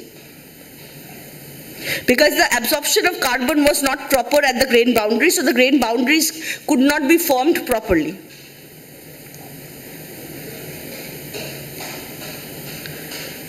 And this was the chemical composition of the samples that indicate failures at steel. Then we had the evidence of cast iron, and these are basically white cast iron, and the structure consists of primary dendrites of pearlite with interdendritic formation of labradorite. And we could understand from these microstructures that these were mainly worked at about 800 to 950 degrees Celsius. And we also get very clear dendritic formation, because dendritic formation actually suggests that these artifacts were made using mold, where they were casted. So we have the chemical analysis of these samples. Then we have evidence of wrought iron, and basically the metal solidifies to form a pasty surface, and there is a higher amount of slag which is visible in the microstructure here. And also we have pure ferrite, so basically iron with very less any other composition in it, and the carbon is also not elevated. So this was basically the ethnographic survey that I showed you all that we had done. This is from a colonial record where we have the mention of Maharattas from Chandrapur province. Here they are saying that Maharattas were the actual iron smelters, and they have given us the composition of the ore that was being used by them. Ma'am, yes. Slowly, already 25 minutes. Yes, ma'am. Okay. So this was important because I used this data to actually get the actual deposit that they were using. And in this record, they also gave the record of the furnace that was being used by them. And when we were doing the Agaria workshop now, I could see that other than the bellows being worked hand, and here they are working it by feet, the measurements and the way they are making the furnace is similar to what the Agarias are using. And this helps because I do not have any iron smelting evidence, iron smelting community in Vidarbha working anymore. So this is the process that was recorded. So this is something that I am doing now with the help of a BSMS student.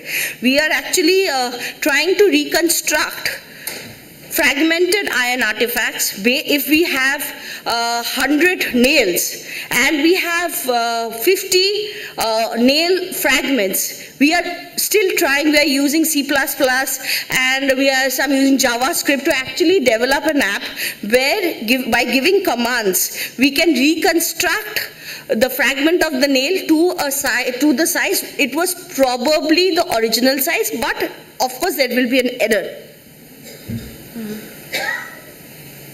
Can you just, because there is a, so this is how it will look. Last one. So, stop it. So this is the same thing that we are doing with more artifacts. Why is it? So I am now trying to use this method, this model to analyze, if we use the same model to analyze the samples from Shivagalai. That is what is my main interest, that can we use the same methodology to study the iron tool assemblage. Then it would be actually nice to look at the similarities and the dissimilarity between the tool assemblage from Vidarbha and from southern India, especially Tamil Nadu, and also see if there is a pattern visible in the artifacts from the burial context and from the habitation context, because I could see that in my work. So I think that it would be visible in Shivagalai too. So I would like to end by this slide because it's very important. First of all, Professor R.K. Mohanty of Deccan College and Pradeep Meshram, because if you don't give me samples, then metrographic study cannot be done. Typology doesn't work at all. And the Lohar community of Uvadi and Hamragarh district, because they allowed me to record them and waste a lot of time there. Then Dr. Rajiv Dev from Jadavpur University and metallurgist from IIEST Shipur. Professor K. Krishnan, my thesis supervisor, who always answered all my questions. Dr. Ismail Kelulu, because most of these photographs are his personal photographs that he always gave it to me and never said no for anything. The KD Hegde lab in MS University, and of course ICHR, who gave me the money to do my research, and of course Department of Archaeology of Tamil Nadu State for actually allowing me to present my work here in front of you. Thank you. Thank you so much, Oishi. We have time for a quick question. Yes. Do we have evidence of use of mineral coal or charcoal for smelting? So we have evidence of coal.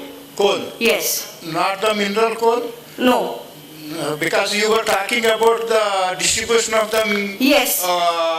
Coal we don't have charcoal, we have coal evidence. That is why we have coal. Yes. Yeah, because I also do not remember seeing any use of mineral coal as yes, as far as my question also, that coal is there's one report in China. Yes. And after that there's no record of coal being used for iron smelting until the Romans, and that is bituminous coal. Yes. So when you said coal, do you mean coal or charcoal? We don't have the evidence of actually the fuel that was used. Yeah, but the colonial travelogue that I referred here by Theodore Hughes, he's referring to coal and mineral coal. Okay, all right, thank you. Now we call Ms. Shraddha Singh. Please come to the stage. Shraddha is a PhD scholar from the Deccan College, and she is also recipient of ICHR Junior Research and a UGC NET Archaeology. So I request you to present your paper and keep it to around 20-25 minutes. If you go longer, I won't stop you.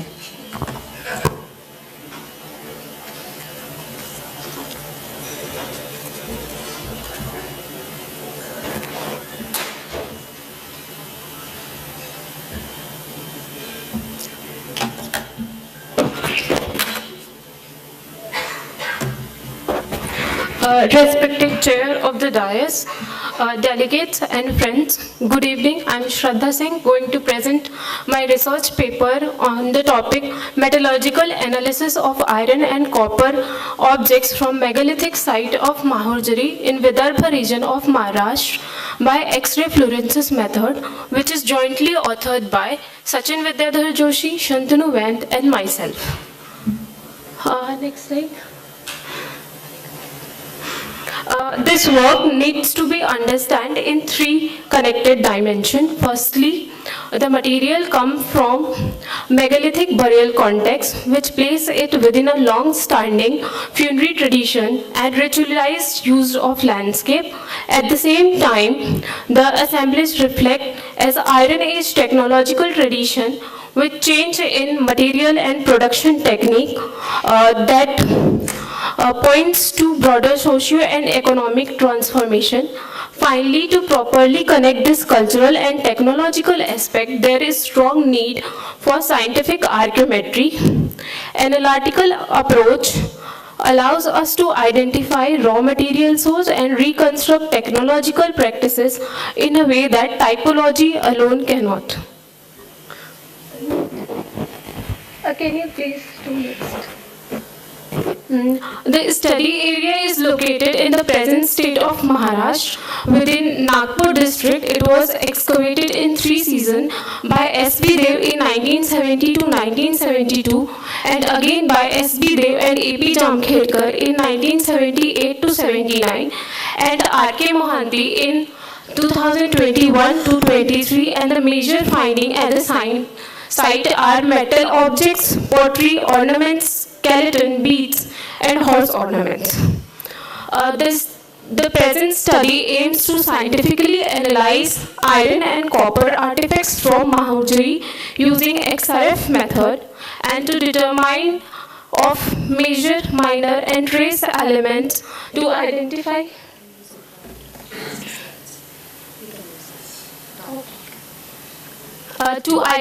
metal type and alloy, and to understand metallurgical technology including smelting and alloying practices, analysis of socio-economic implication of metal production and use in the megalithic context.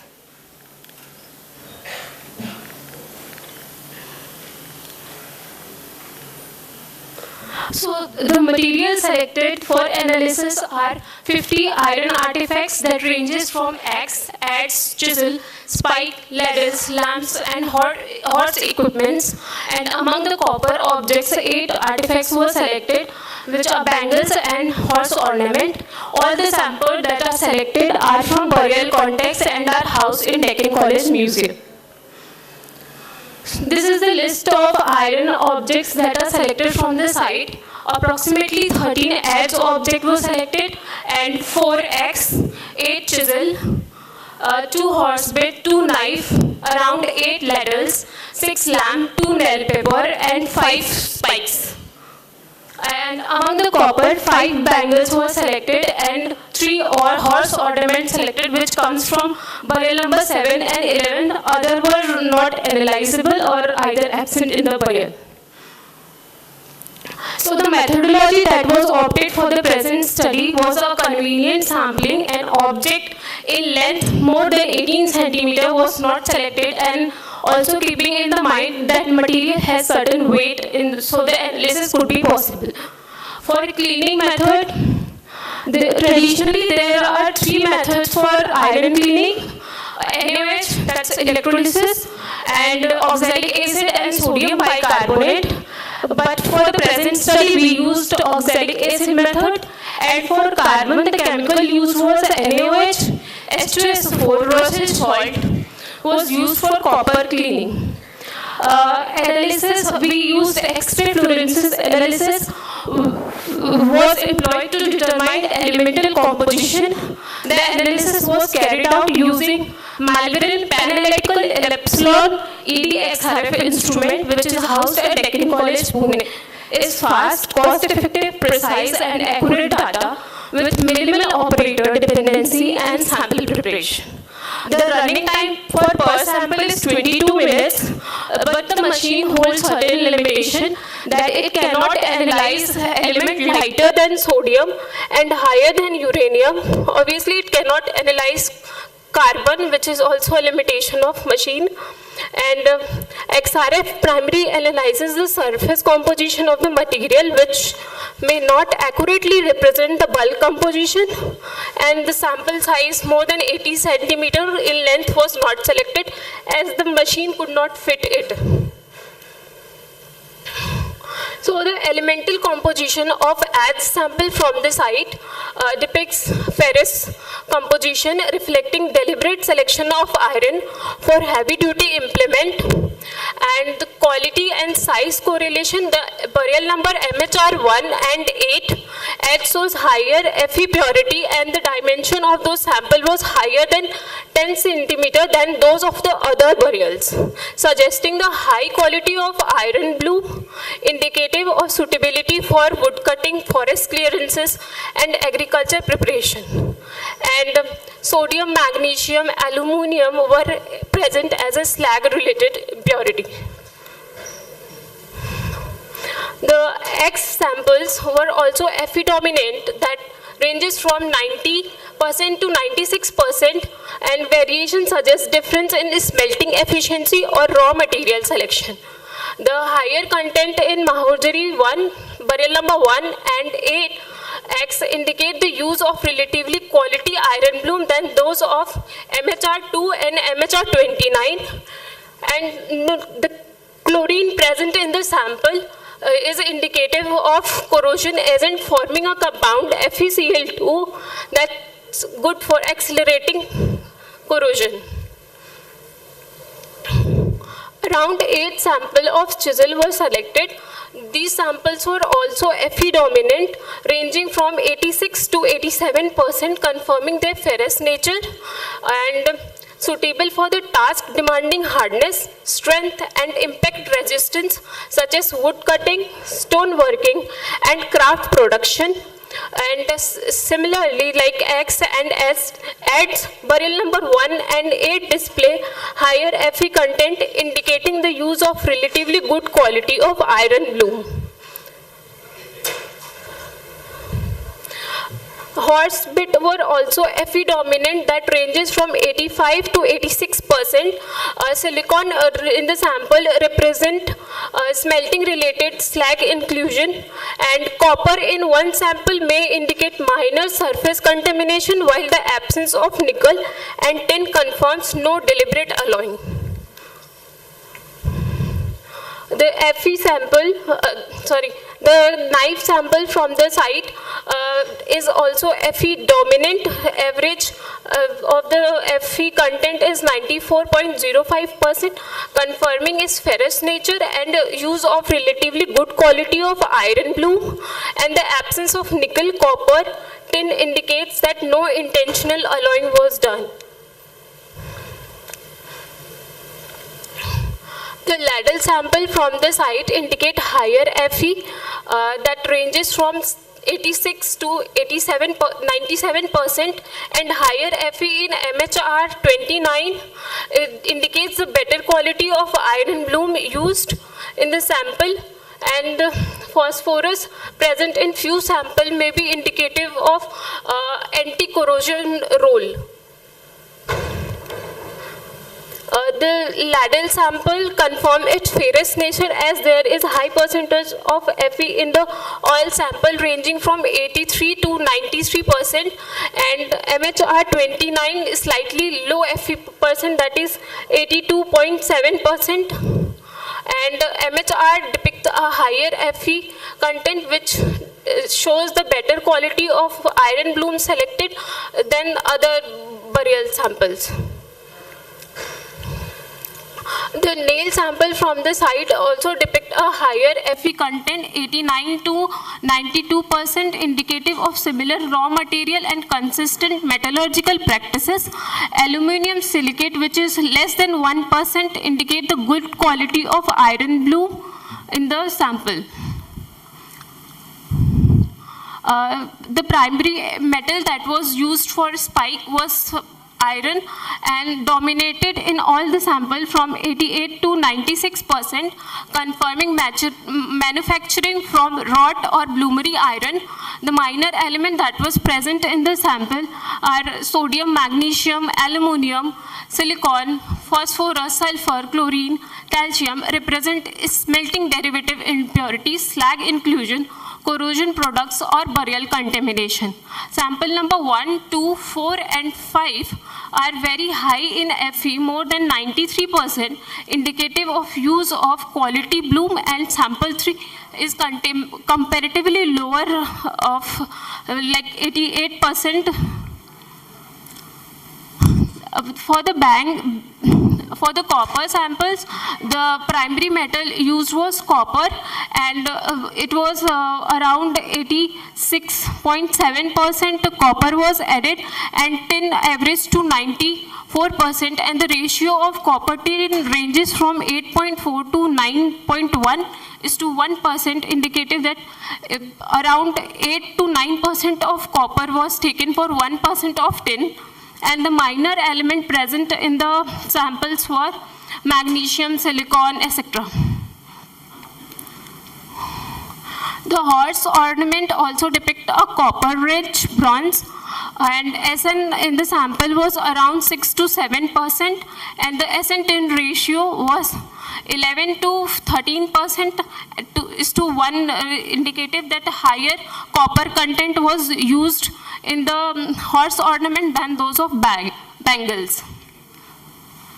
So to conclude, the XRF result demonstrate that iron object ranging from axe, adze, chisel, spike, ladles, and horse equipment were produced predominantly through bloomery smithing. There is consistently higher concentration of iron, generally above 90% in case of adze, and chisel for other artifacts is generally 85%. Sodium, magnesium, silicon, calcium, and aluminum could have come from local stone, that is iron ore. That is why these elements are absent in all samples with some variation. So to conclude, adze were divided into two-dimensional group. First, the sample that ranges from 4 to 9 centimeter are 8 in number, and the second group 10 to 15 are 5 in number. And the metallurgical analysis of 4 specimens of second group shows the standardization in elemental composition, including Fe, which is higher than 96%, silicon, which is less than 1.3%, and aluminum, which is less than 0.5%, and phosphorus is less than 0.6%, belongs to MHR1 and MHR8. And in case of one specimen that belonged to different burial, that is MHR29, shows relatively low Fe content, is of 10.2 centimeter, is close to first dimensional group. From this group, the Fe ranges from 92 to 94%, except for one specimen, that is number 6083, having lower Fe, shows standardization in the elemental composition, including Fe, Si, Al, and P. Thus, the similarity in the element within the adze group shows the smithery used for this adze was similar or of similar tradition. Another interpretation that could be made is the registration number 6083 could be prepared for ritual or symbolic purpose, while others served for craftsman tools. A different category of chisel was based on their typology is identified by Subnis in 2017, and the dimension of chisel which was selected for this study ranges from 10 to 18 centimeter and was divided into two-dimensional group, first from 10 to 14 centimeter and second 15 to 18 centimeter. Each are 4 in number. The chisel with comparable dimension of second group found in MHR 1 and 8. The element composition of this chisel shows standardization in case of Fe, Na, Al, and P, and higher Fe average to 96%, suggesting the use of comparable iron bloom and broadly similar smithing technique, pointing towards either common production center or shared technological tradition for chisel manufacturing in Vidarbha Mesolithic, except for registration number 6159 in case of MHR 29 that shows low Fe content, suggesting comparatively low quality of iron bloom. For bangle and horse ornament consistently display copper tin ratio characteristic of intentional bronze alloying with tin concentration averaging 9 to 10% of bangle and 6 to 8% in case of horse ornament, and tin was added during the casting process. Trace element in the bangle such as arsenic less than 0.3%, lead less than 0.1%, and ytterbium less than 0.4% suggest about one source location of copper ore for bangle production, and relative homogeneity of the composition in terms of copper and tin suggests standardization workshop practices or shared technological knowledge among the craftsmen specialists. will like to acknowledge Deccan College Authority, Head of the Department, AISC and Archaeology, Deccan College Museum and ICHR for their support. These are the references that were useful during this study. Thank you. Thank you. That was a nice, innovative talk. So thank you very much. Open to questions. Yes. Thank you very much for that good presentation. I just want to know one thing, that since you have been trying to look at the provenance and the possibility of recycling of these metals is there. So how do you handle that part actually? Because many of this is a very, it's a very valuable thing, and once it is broken, there may be a possibility that they may recycle it. That may be coming from two different sources, so the signatures would be slightly complex in that case. Sir, because when we see Gogte in Naikun slag, he talk about percentage that is like ranges from 93 to 98%. And we come across slightly lower percent of Fe. That shows there must be different production centers which need to be studied. Suppose I get, two broken metal pieces from two different sources, and if I melt them together and make one piece out of it. So that is a challenge in metallurgy. That is why I am asking you this question. Have you come across any such composition? Sir, I'm not able to answer that. I'll look into it. Okay. Thank you very much.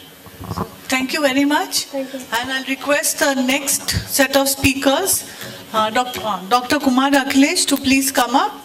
Dr. Akhilesh is Director, Sharma Center for Heritage Education and former Homi Bhabha Fellow and an expert in prehistory. And he will be joined by Dr. Prachi Joshi, Senior Research Scholar, Sharma Center, and Ms. Shutanuka Bhattacharya, Project Scholar and also PhD candidate, Hebrew University, Jerusalem. So you have 20 minutes maximum. You can take 5 minutes extra because it's late.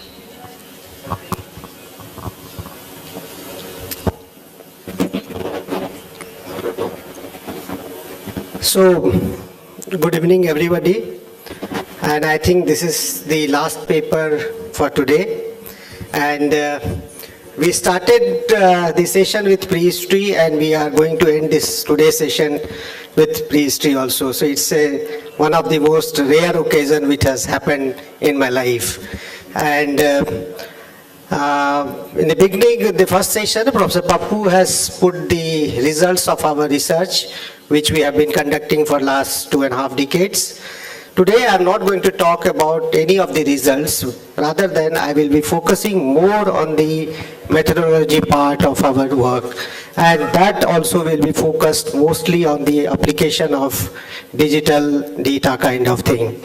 So, that's why the topic is From Travels to Pixels. So, you will be given an overview that since 2000, when we started excavating Atrampakam and the last field work which we did a couple of years back, there are different methodological changes which we have made for excavations, explorations, and implemented new things which was already there in the world prehistory and Indian prehistory, and that has enhanced our documentation processes, excavation processes. So I will take you through our excavation, exploration, methodological part only, because the result part has already been spoken in the morning. So I'm going to draw the data from, next please. Oh, idhar hi hai. How does it work?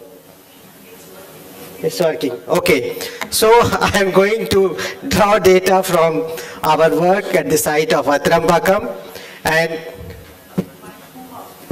I'm going to draw the data from our excavation at Atrampakam, the another site, Sendayanpalayam, and the exploration and the field work which we have been conducting in northern part of Tamil Nadu and southern part of the Tamil Nadu. And now, last 3-4 years, we have been working with Tamil Nadu State Archaeology Department and collaborating with them in the Neolithic project. And today you saw the book, the CELT book, which was released by the Honorable Ministers, and that was the result of our work. Next, please. So, what are the causes for this development innovative techniques? So I think this is more applicable to us because we are relatively a very small organization. We don't have a fleet of students with whom we can go in the field and do lots of work. Plus, paucity of funds are always there for all the archaeological work, all the most of the archaeological projects we are running sort of funds, and we have a challenge maximizing limited time in the field seasons. So these three variables has forced us to go on enhancing our methodological aspect for excavation and exploration. So now let's come to the survey strategies. The whole aim was to maximize strategies for the site discovery, documentation of the whole process, and the artifact collection. So we have been in northern Tamil Nadu, we are surveyed almost about 8,000 square kilometer, and which has resulted in identifying, finding different sites.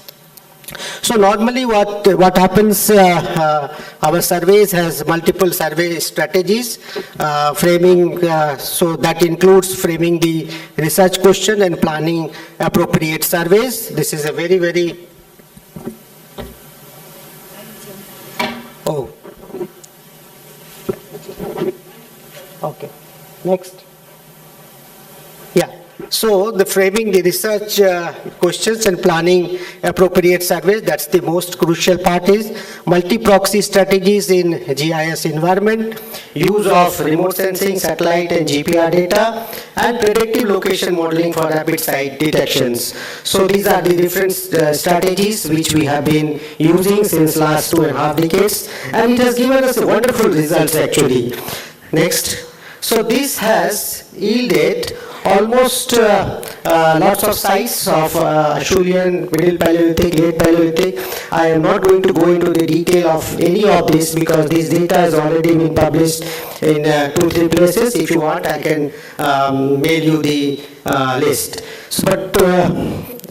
So if you look at the strategy, although we are going to use the scientific, more of the satellite data and the other aspect, but in the same time we have been using this old topographic map which is of 1917 and 1930s, because they are really very useful, at least for prehistoric research, because there you have many things which has been marked, which has been used by us, like wasteland topography, the gully sections, the erosional activity. All these things are very well marked in this 1917 topographic map. And it also gives us an opportunity now to compare the landscape at least for a 100-year time frame. So my suggestion would be for all the young scholars who are here that don't discard this data. It's very important. It's you may have Google Maps, you may have very high resolution satellite data, but for prehistoric research this topographic map is very important. Next please. Along with this, we also have utilized and enhanced our own geology, geomorphological maps, because again that influences your finding the exact prehistoric sites. So now this brings me to, next please. So this brings me that how do we utilize these maps and data. So that brings me the question of predictive site location modeling. This you must have read, most of you, but we have implemented this very effectively in our project. So for that, next please. So based on the different maps what we have generated, there was a collaborative work between our organization and Indian Space Research Organization. We had a 5 years project with them, and we developed different methodologies. Based on this, different combinations we developed, and then when you plot these combinations on the GIS map, you get different areas which is suitable for different types of sites, like combination 1 and combination 2 is probably very good for lower and middle Paleolithic. I'm interested in lower and middle, I will go into that area. And this was also followed by the ground truth reality. So some of the sites, because of this, we could find some of the new sites as well. This data was also published in GIS long time back, and later we have also refined it. Coming to the artifact collections, then again here we have a the problem-oriented collection was made. Different types of strategies we followed, like transect survey, you can see there, the random sample collection, and where we thought that everything should be picked up depending on the time, depending on the questions what we are trying to address. So we put different types of grid, like here in the previous one, the bottom one, you can go back. In the bottom one, there's a big grid which we have put, and then we have collected everything. Then in some other places, the small sizes of 1 meter by 1 meter also grid was put, and the grid sampling was adopted. So depending on our research questions, we had done this sampling collections. Now, for the last 4 or 5 years, we have been working with NGRI Hyderabad to do the GPR survey. We have done this at the site of Atrampakam, at the site of Sendra and Palyam, at both the places, and this has given us a fantastic result, in the sense that now this gives you a very good subsurface mapping, and that has helped us to design our excavation as well as about our exploration. And this GPR also tells us about where are the sites location. There's Atrampakam, what you see today, those sediments are not only at this site, it is far beyond Atrampakam. If you take this map, you will find the similar sediment little bit away from the actual site. So this GPR survey, which we have, normally it is not being implemented in prehistory, but last 4 or 5 years the machine has improved, and NGRA was Professor Pandey was very helpful in bringing the machine and doing some more surface surveys.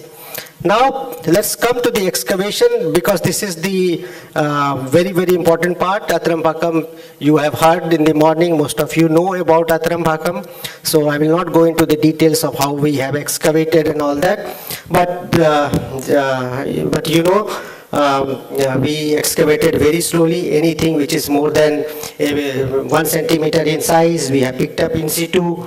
Then next. And then we have also made the surface map with the help of the contour map here. And at Atrampakam, we didn't had the latest technology available at that point of time. So we took hundreds of measurements manually, especially the X, Y, Z, orientation, inclination, and many more. But you will see in the following slides that this method was refined much more when we started working at the Sendra and Palyam. So even at the time of Atrampakam, we had done this, what you call the photo mosaic in 2002. You can see this. But this was again overlap photographs, which is the same methods which has been refined now. But to generate this map of one dig, it took us at least about 20-25 days. Because here everything is manual, but now with the Agisoft and another important software, it can be done very fast, which we have implemented in our next slides. So like this is the example of Sendra and Palyam.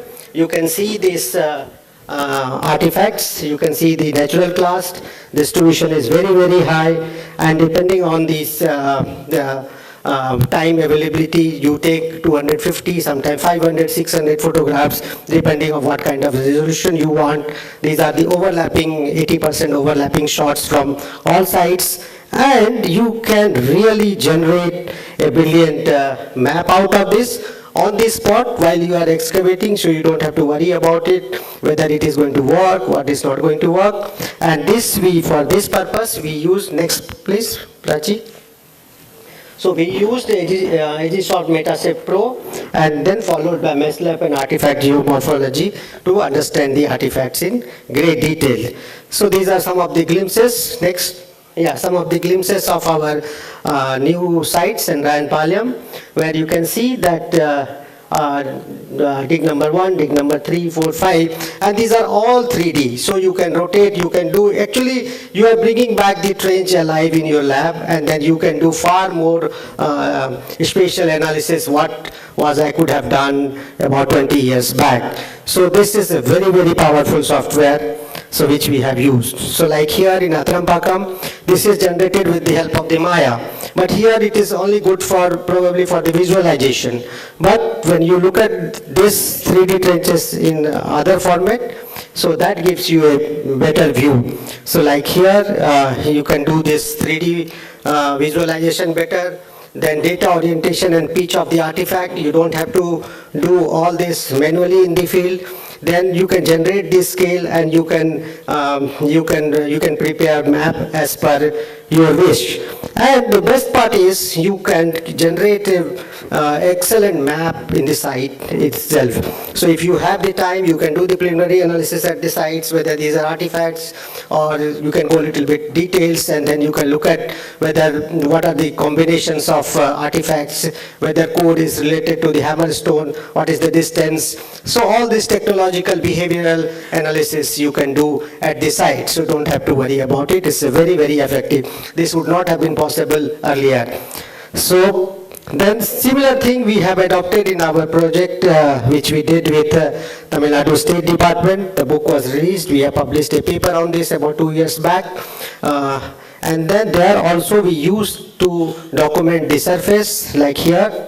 You can see the site of Vartanapalli, which was all the artifacts were plotted in it. Then we had found some of the grinding groups, you can see here, and those were also documented. And the results, what you get actually, the dimensions, they are absolutely spot on. It's not like that you are getting a lot of error or anything. And best part is it is in the 3D, so the way you want, just 2 minutes. Fine. I'm done. Okay. So here you can see Prachi is okay. Next, Prachi is now busy taking the 3D photograph of the surface of this, and now I will hand over to Prachi to take on from here. She is going to talk about what we can do with the artifact.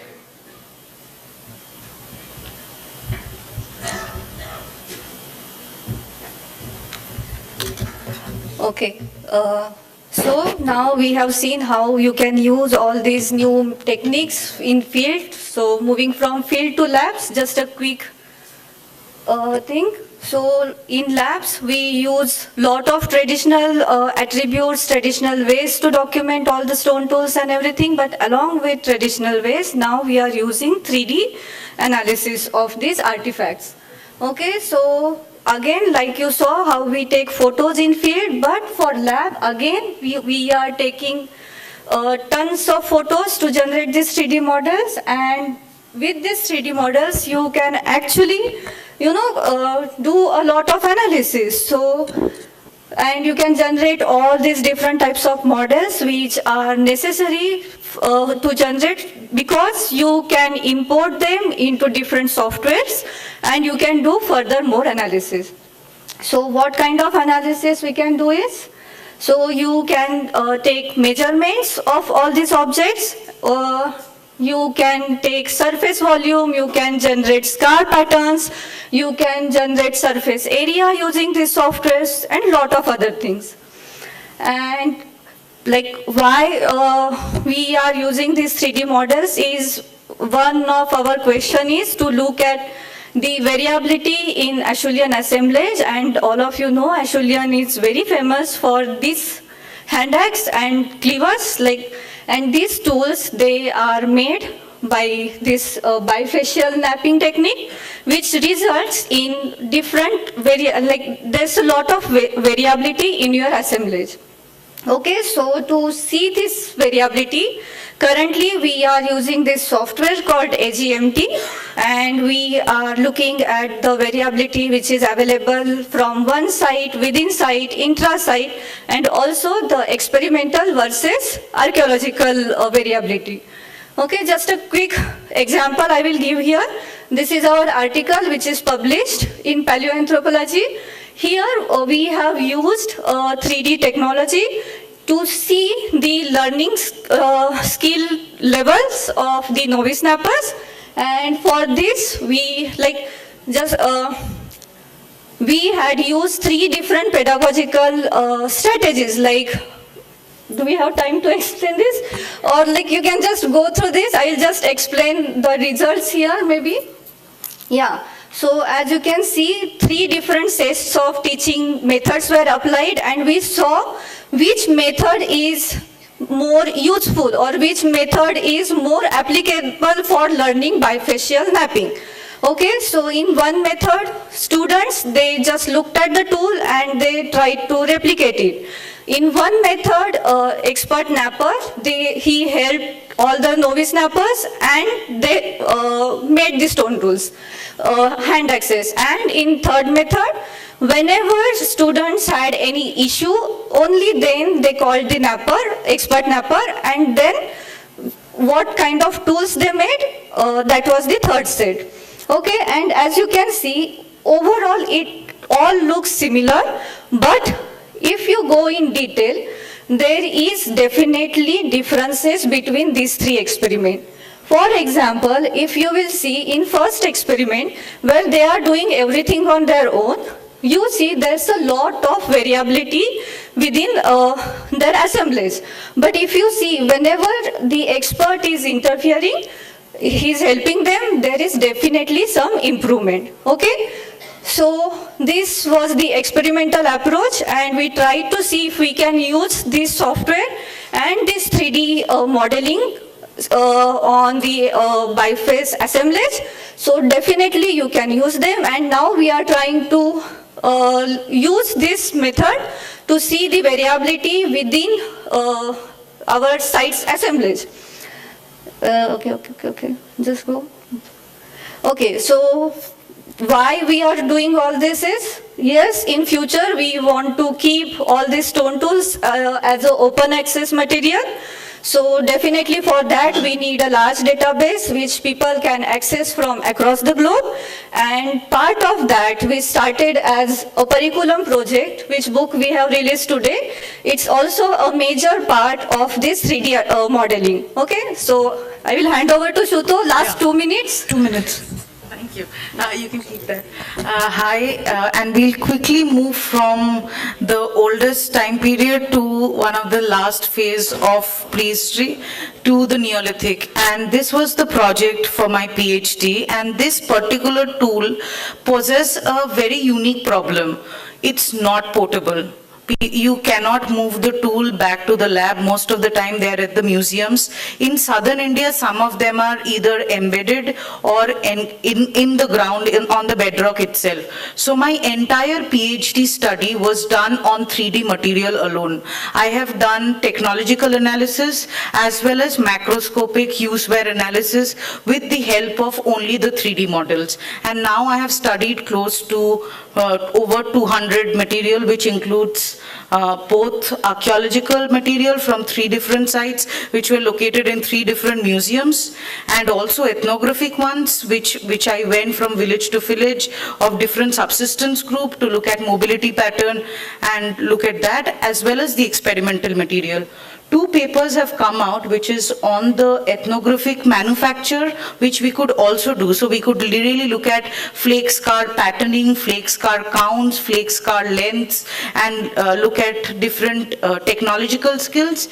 And can you just go back to one bit? Then also, yes, and also look at the use-wear patterns, and these are some of the preliminary results that we got, because it is not possible to do micro-wear on such big surfaces. So macro microware really helps you narrow down where you should do microware better.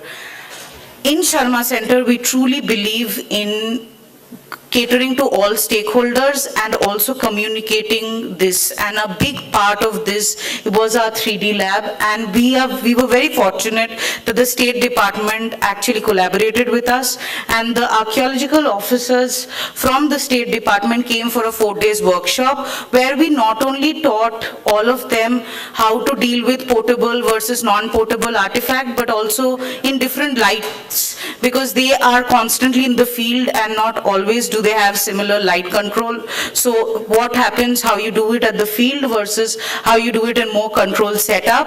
And at the end, as you see, most of this was not for just museum or catalog building, but for main analysis of artifacts, which can happen when you're away from the artifact. So the end of the conclusion of the workshop was teaching them that, and that is the kind of work with 3D that Sharma Center is doing overall. Thank you so much for your patience. I will stop now. Thank you. Open to questions. Yes. Yes, ma'am. Yeah, it's actually very amazing. And one of the things which I wanted to ask is because some of you kept repeatedly saying, I think Prachi said, we take tons of photos. Yes. So like if you want to get a 3D how many? So you can get, so now we have great apps on phone as well. Okay, and this was an exercise we did with the archaeological officers. Even with your phone, you can make a 3D model. Okay, but the thing is, it's not just making the model. You will need at least 75 photos to, like, depending on the size of the tool, like for a hand axe, 140 photos is what we definitely need to build a sufficient model which will help you make the measurements. To take it, so it depends on which app you're taking it back to, where you can do the analysis for that. That is why you need better quality photos. You can. Usually raw format we take, and usually for hand axe or smaller objects, we normally take about 140 photos in a raw format, which is very important. You can do it with JPEG, but we prefer to do it with raw because the quality is very good, because the aim here is also that preservation of the artifact and conservation of the artifact. Because once you have done it, you don't have to take it out. If you have a good quality images, lots and lots of things you can do.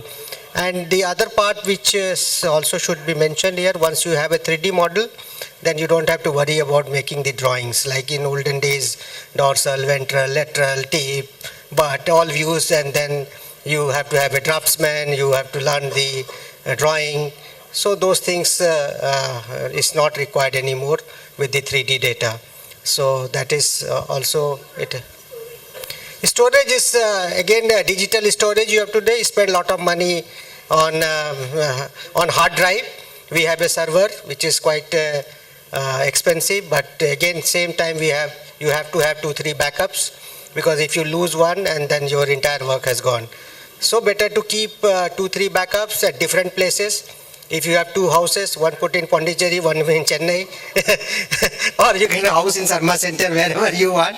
So that's a big challenge in this. This is one of the challenge, but nowadays with the advancement of the technology, things are becoming cheaper, but yes, it's an expensive thing.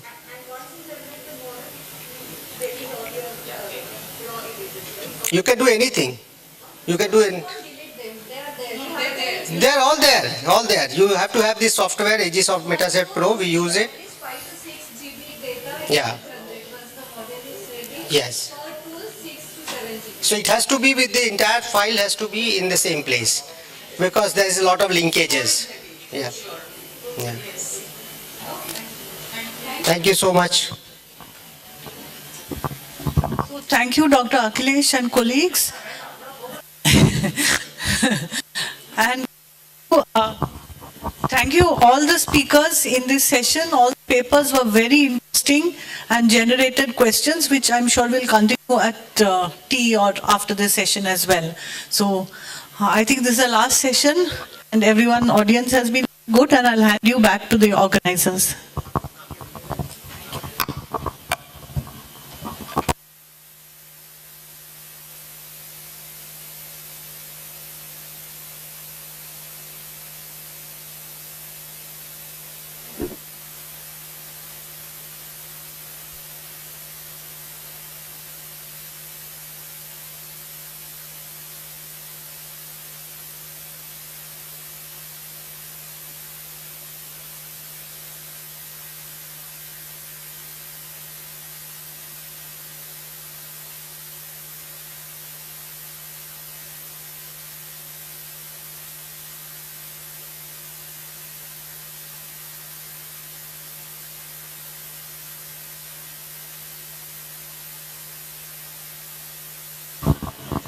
I would like to call Professor Shanti Papu ma'am to give our proceeding to the presenters. First, I would like to welcome Dr. Anil Kumar Patnaik. Yes.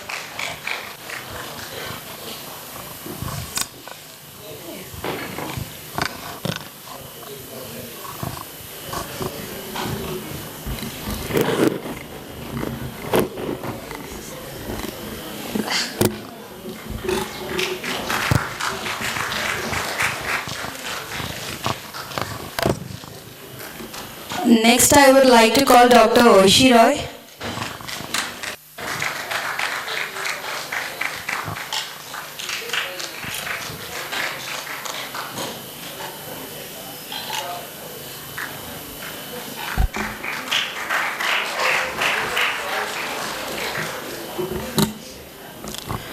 Next is Ms. Shraddha Singh.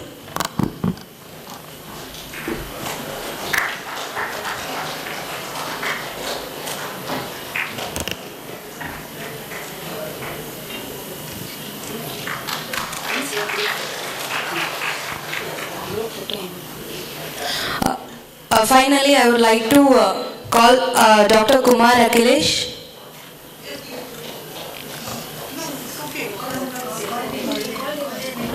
I would also like to call Sutanuka Bhattacharya and Prachi Joshi.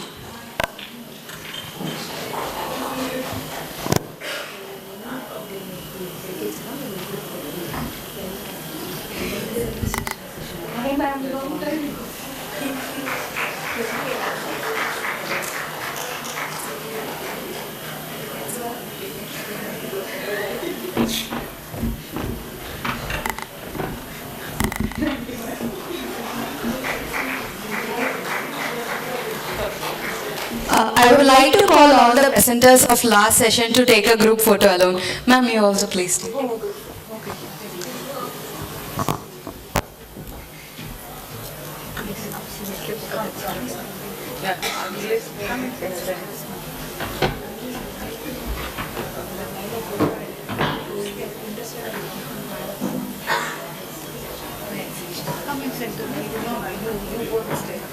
Yes, yes. Done.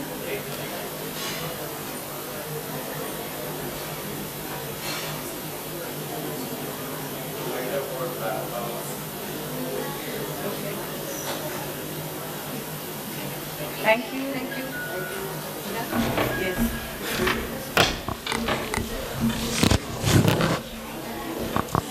Thank you so much. I'd like to thank the organizers from the State Department who have done a wonderful job of keeping all the session chairs in control also. You have controlled us very well and the audience also. So thank you to all of you. So we will have our next session by tomorrow at 9:30 a.m. The session on all one is continuing in first floor. If anyone would like to attend, you can go there, and we have also arranged the exhibition. So those who are interested, they can go to the next room, which is just to the left. So you can see the exhibit there. Thank you.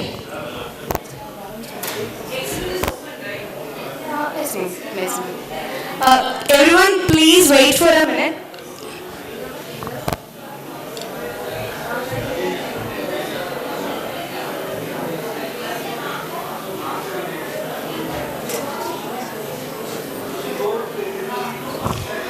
For the delegates, the dinner will be at Courtyard. Yes, ma'am. Thank you.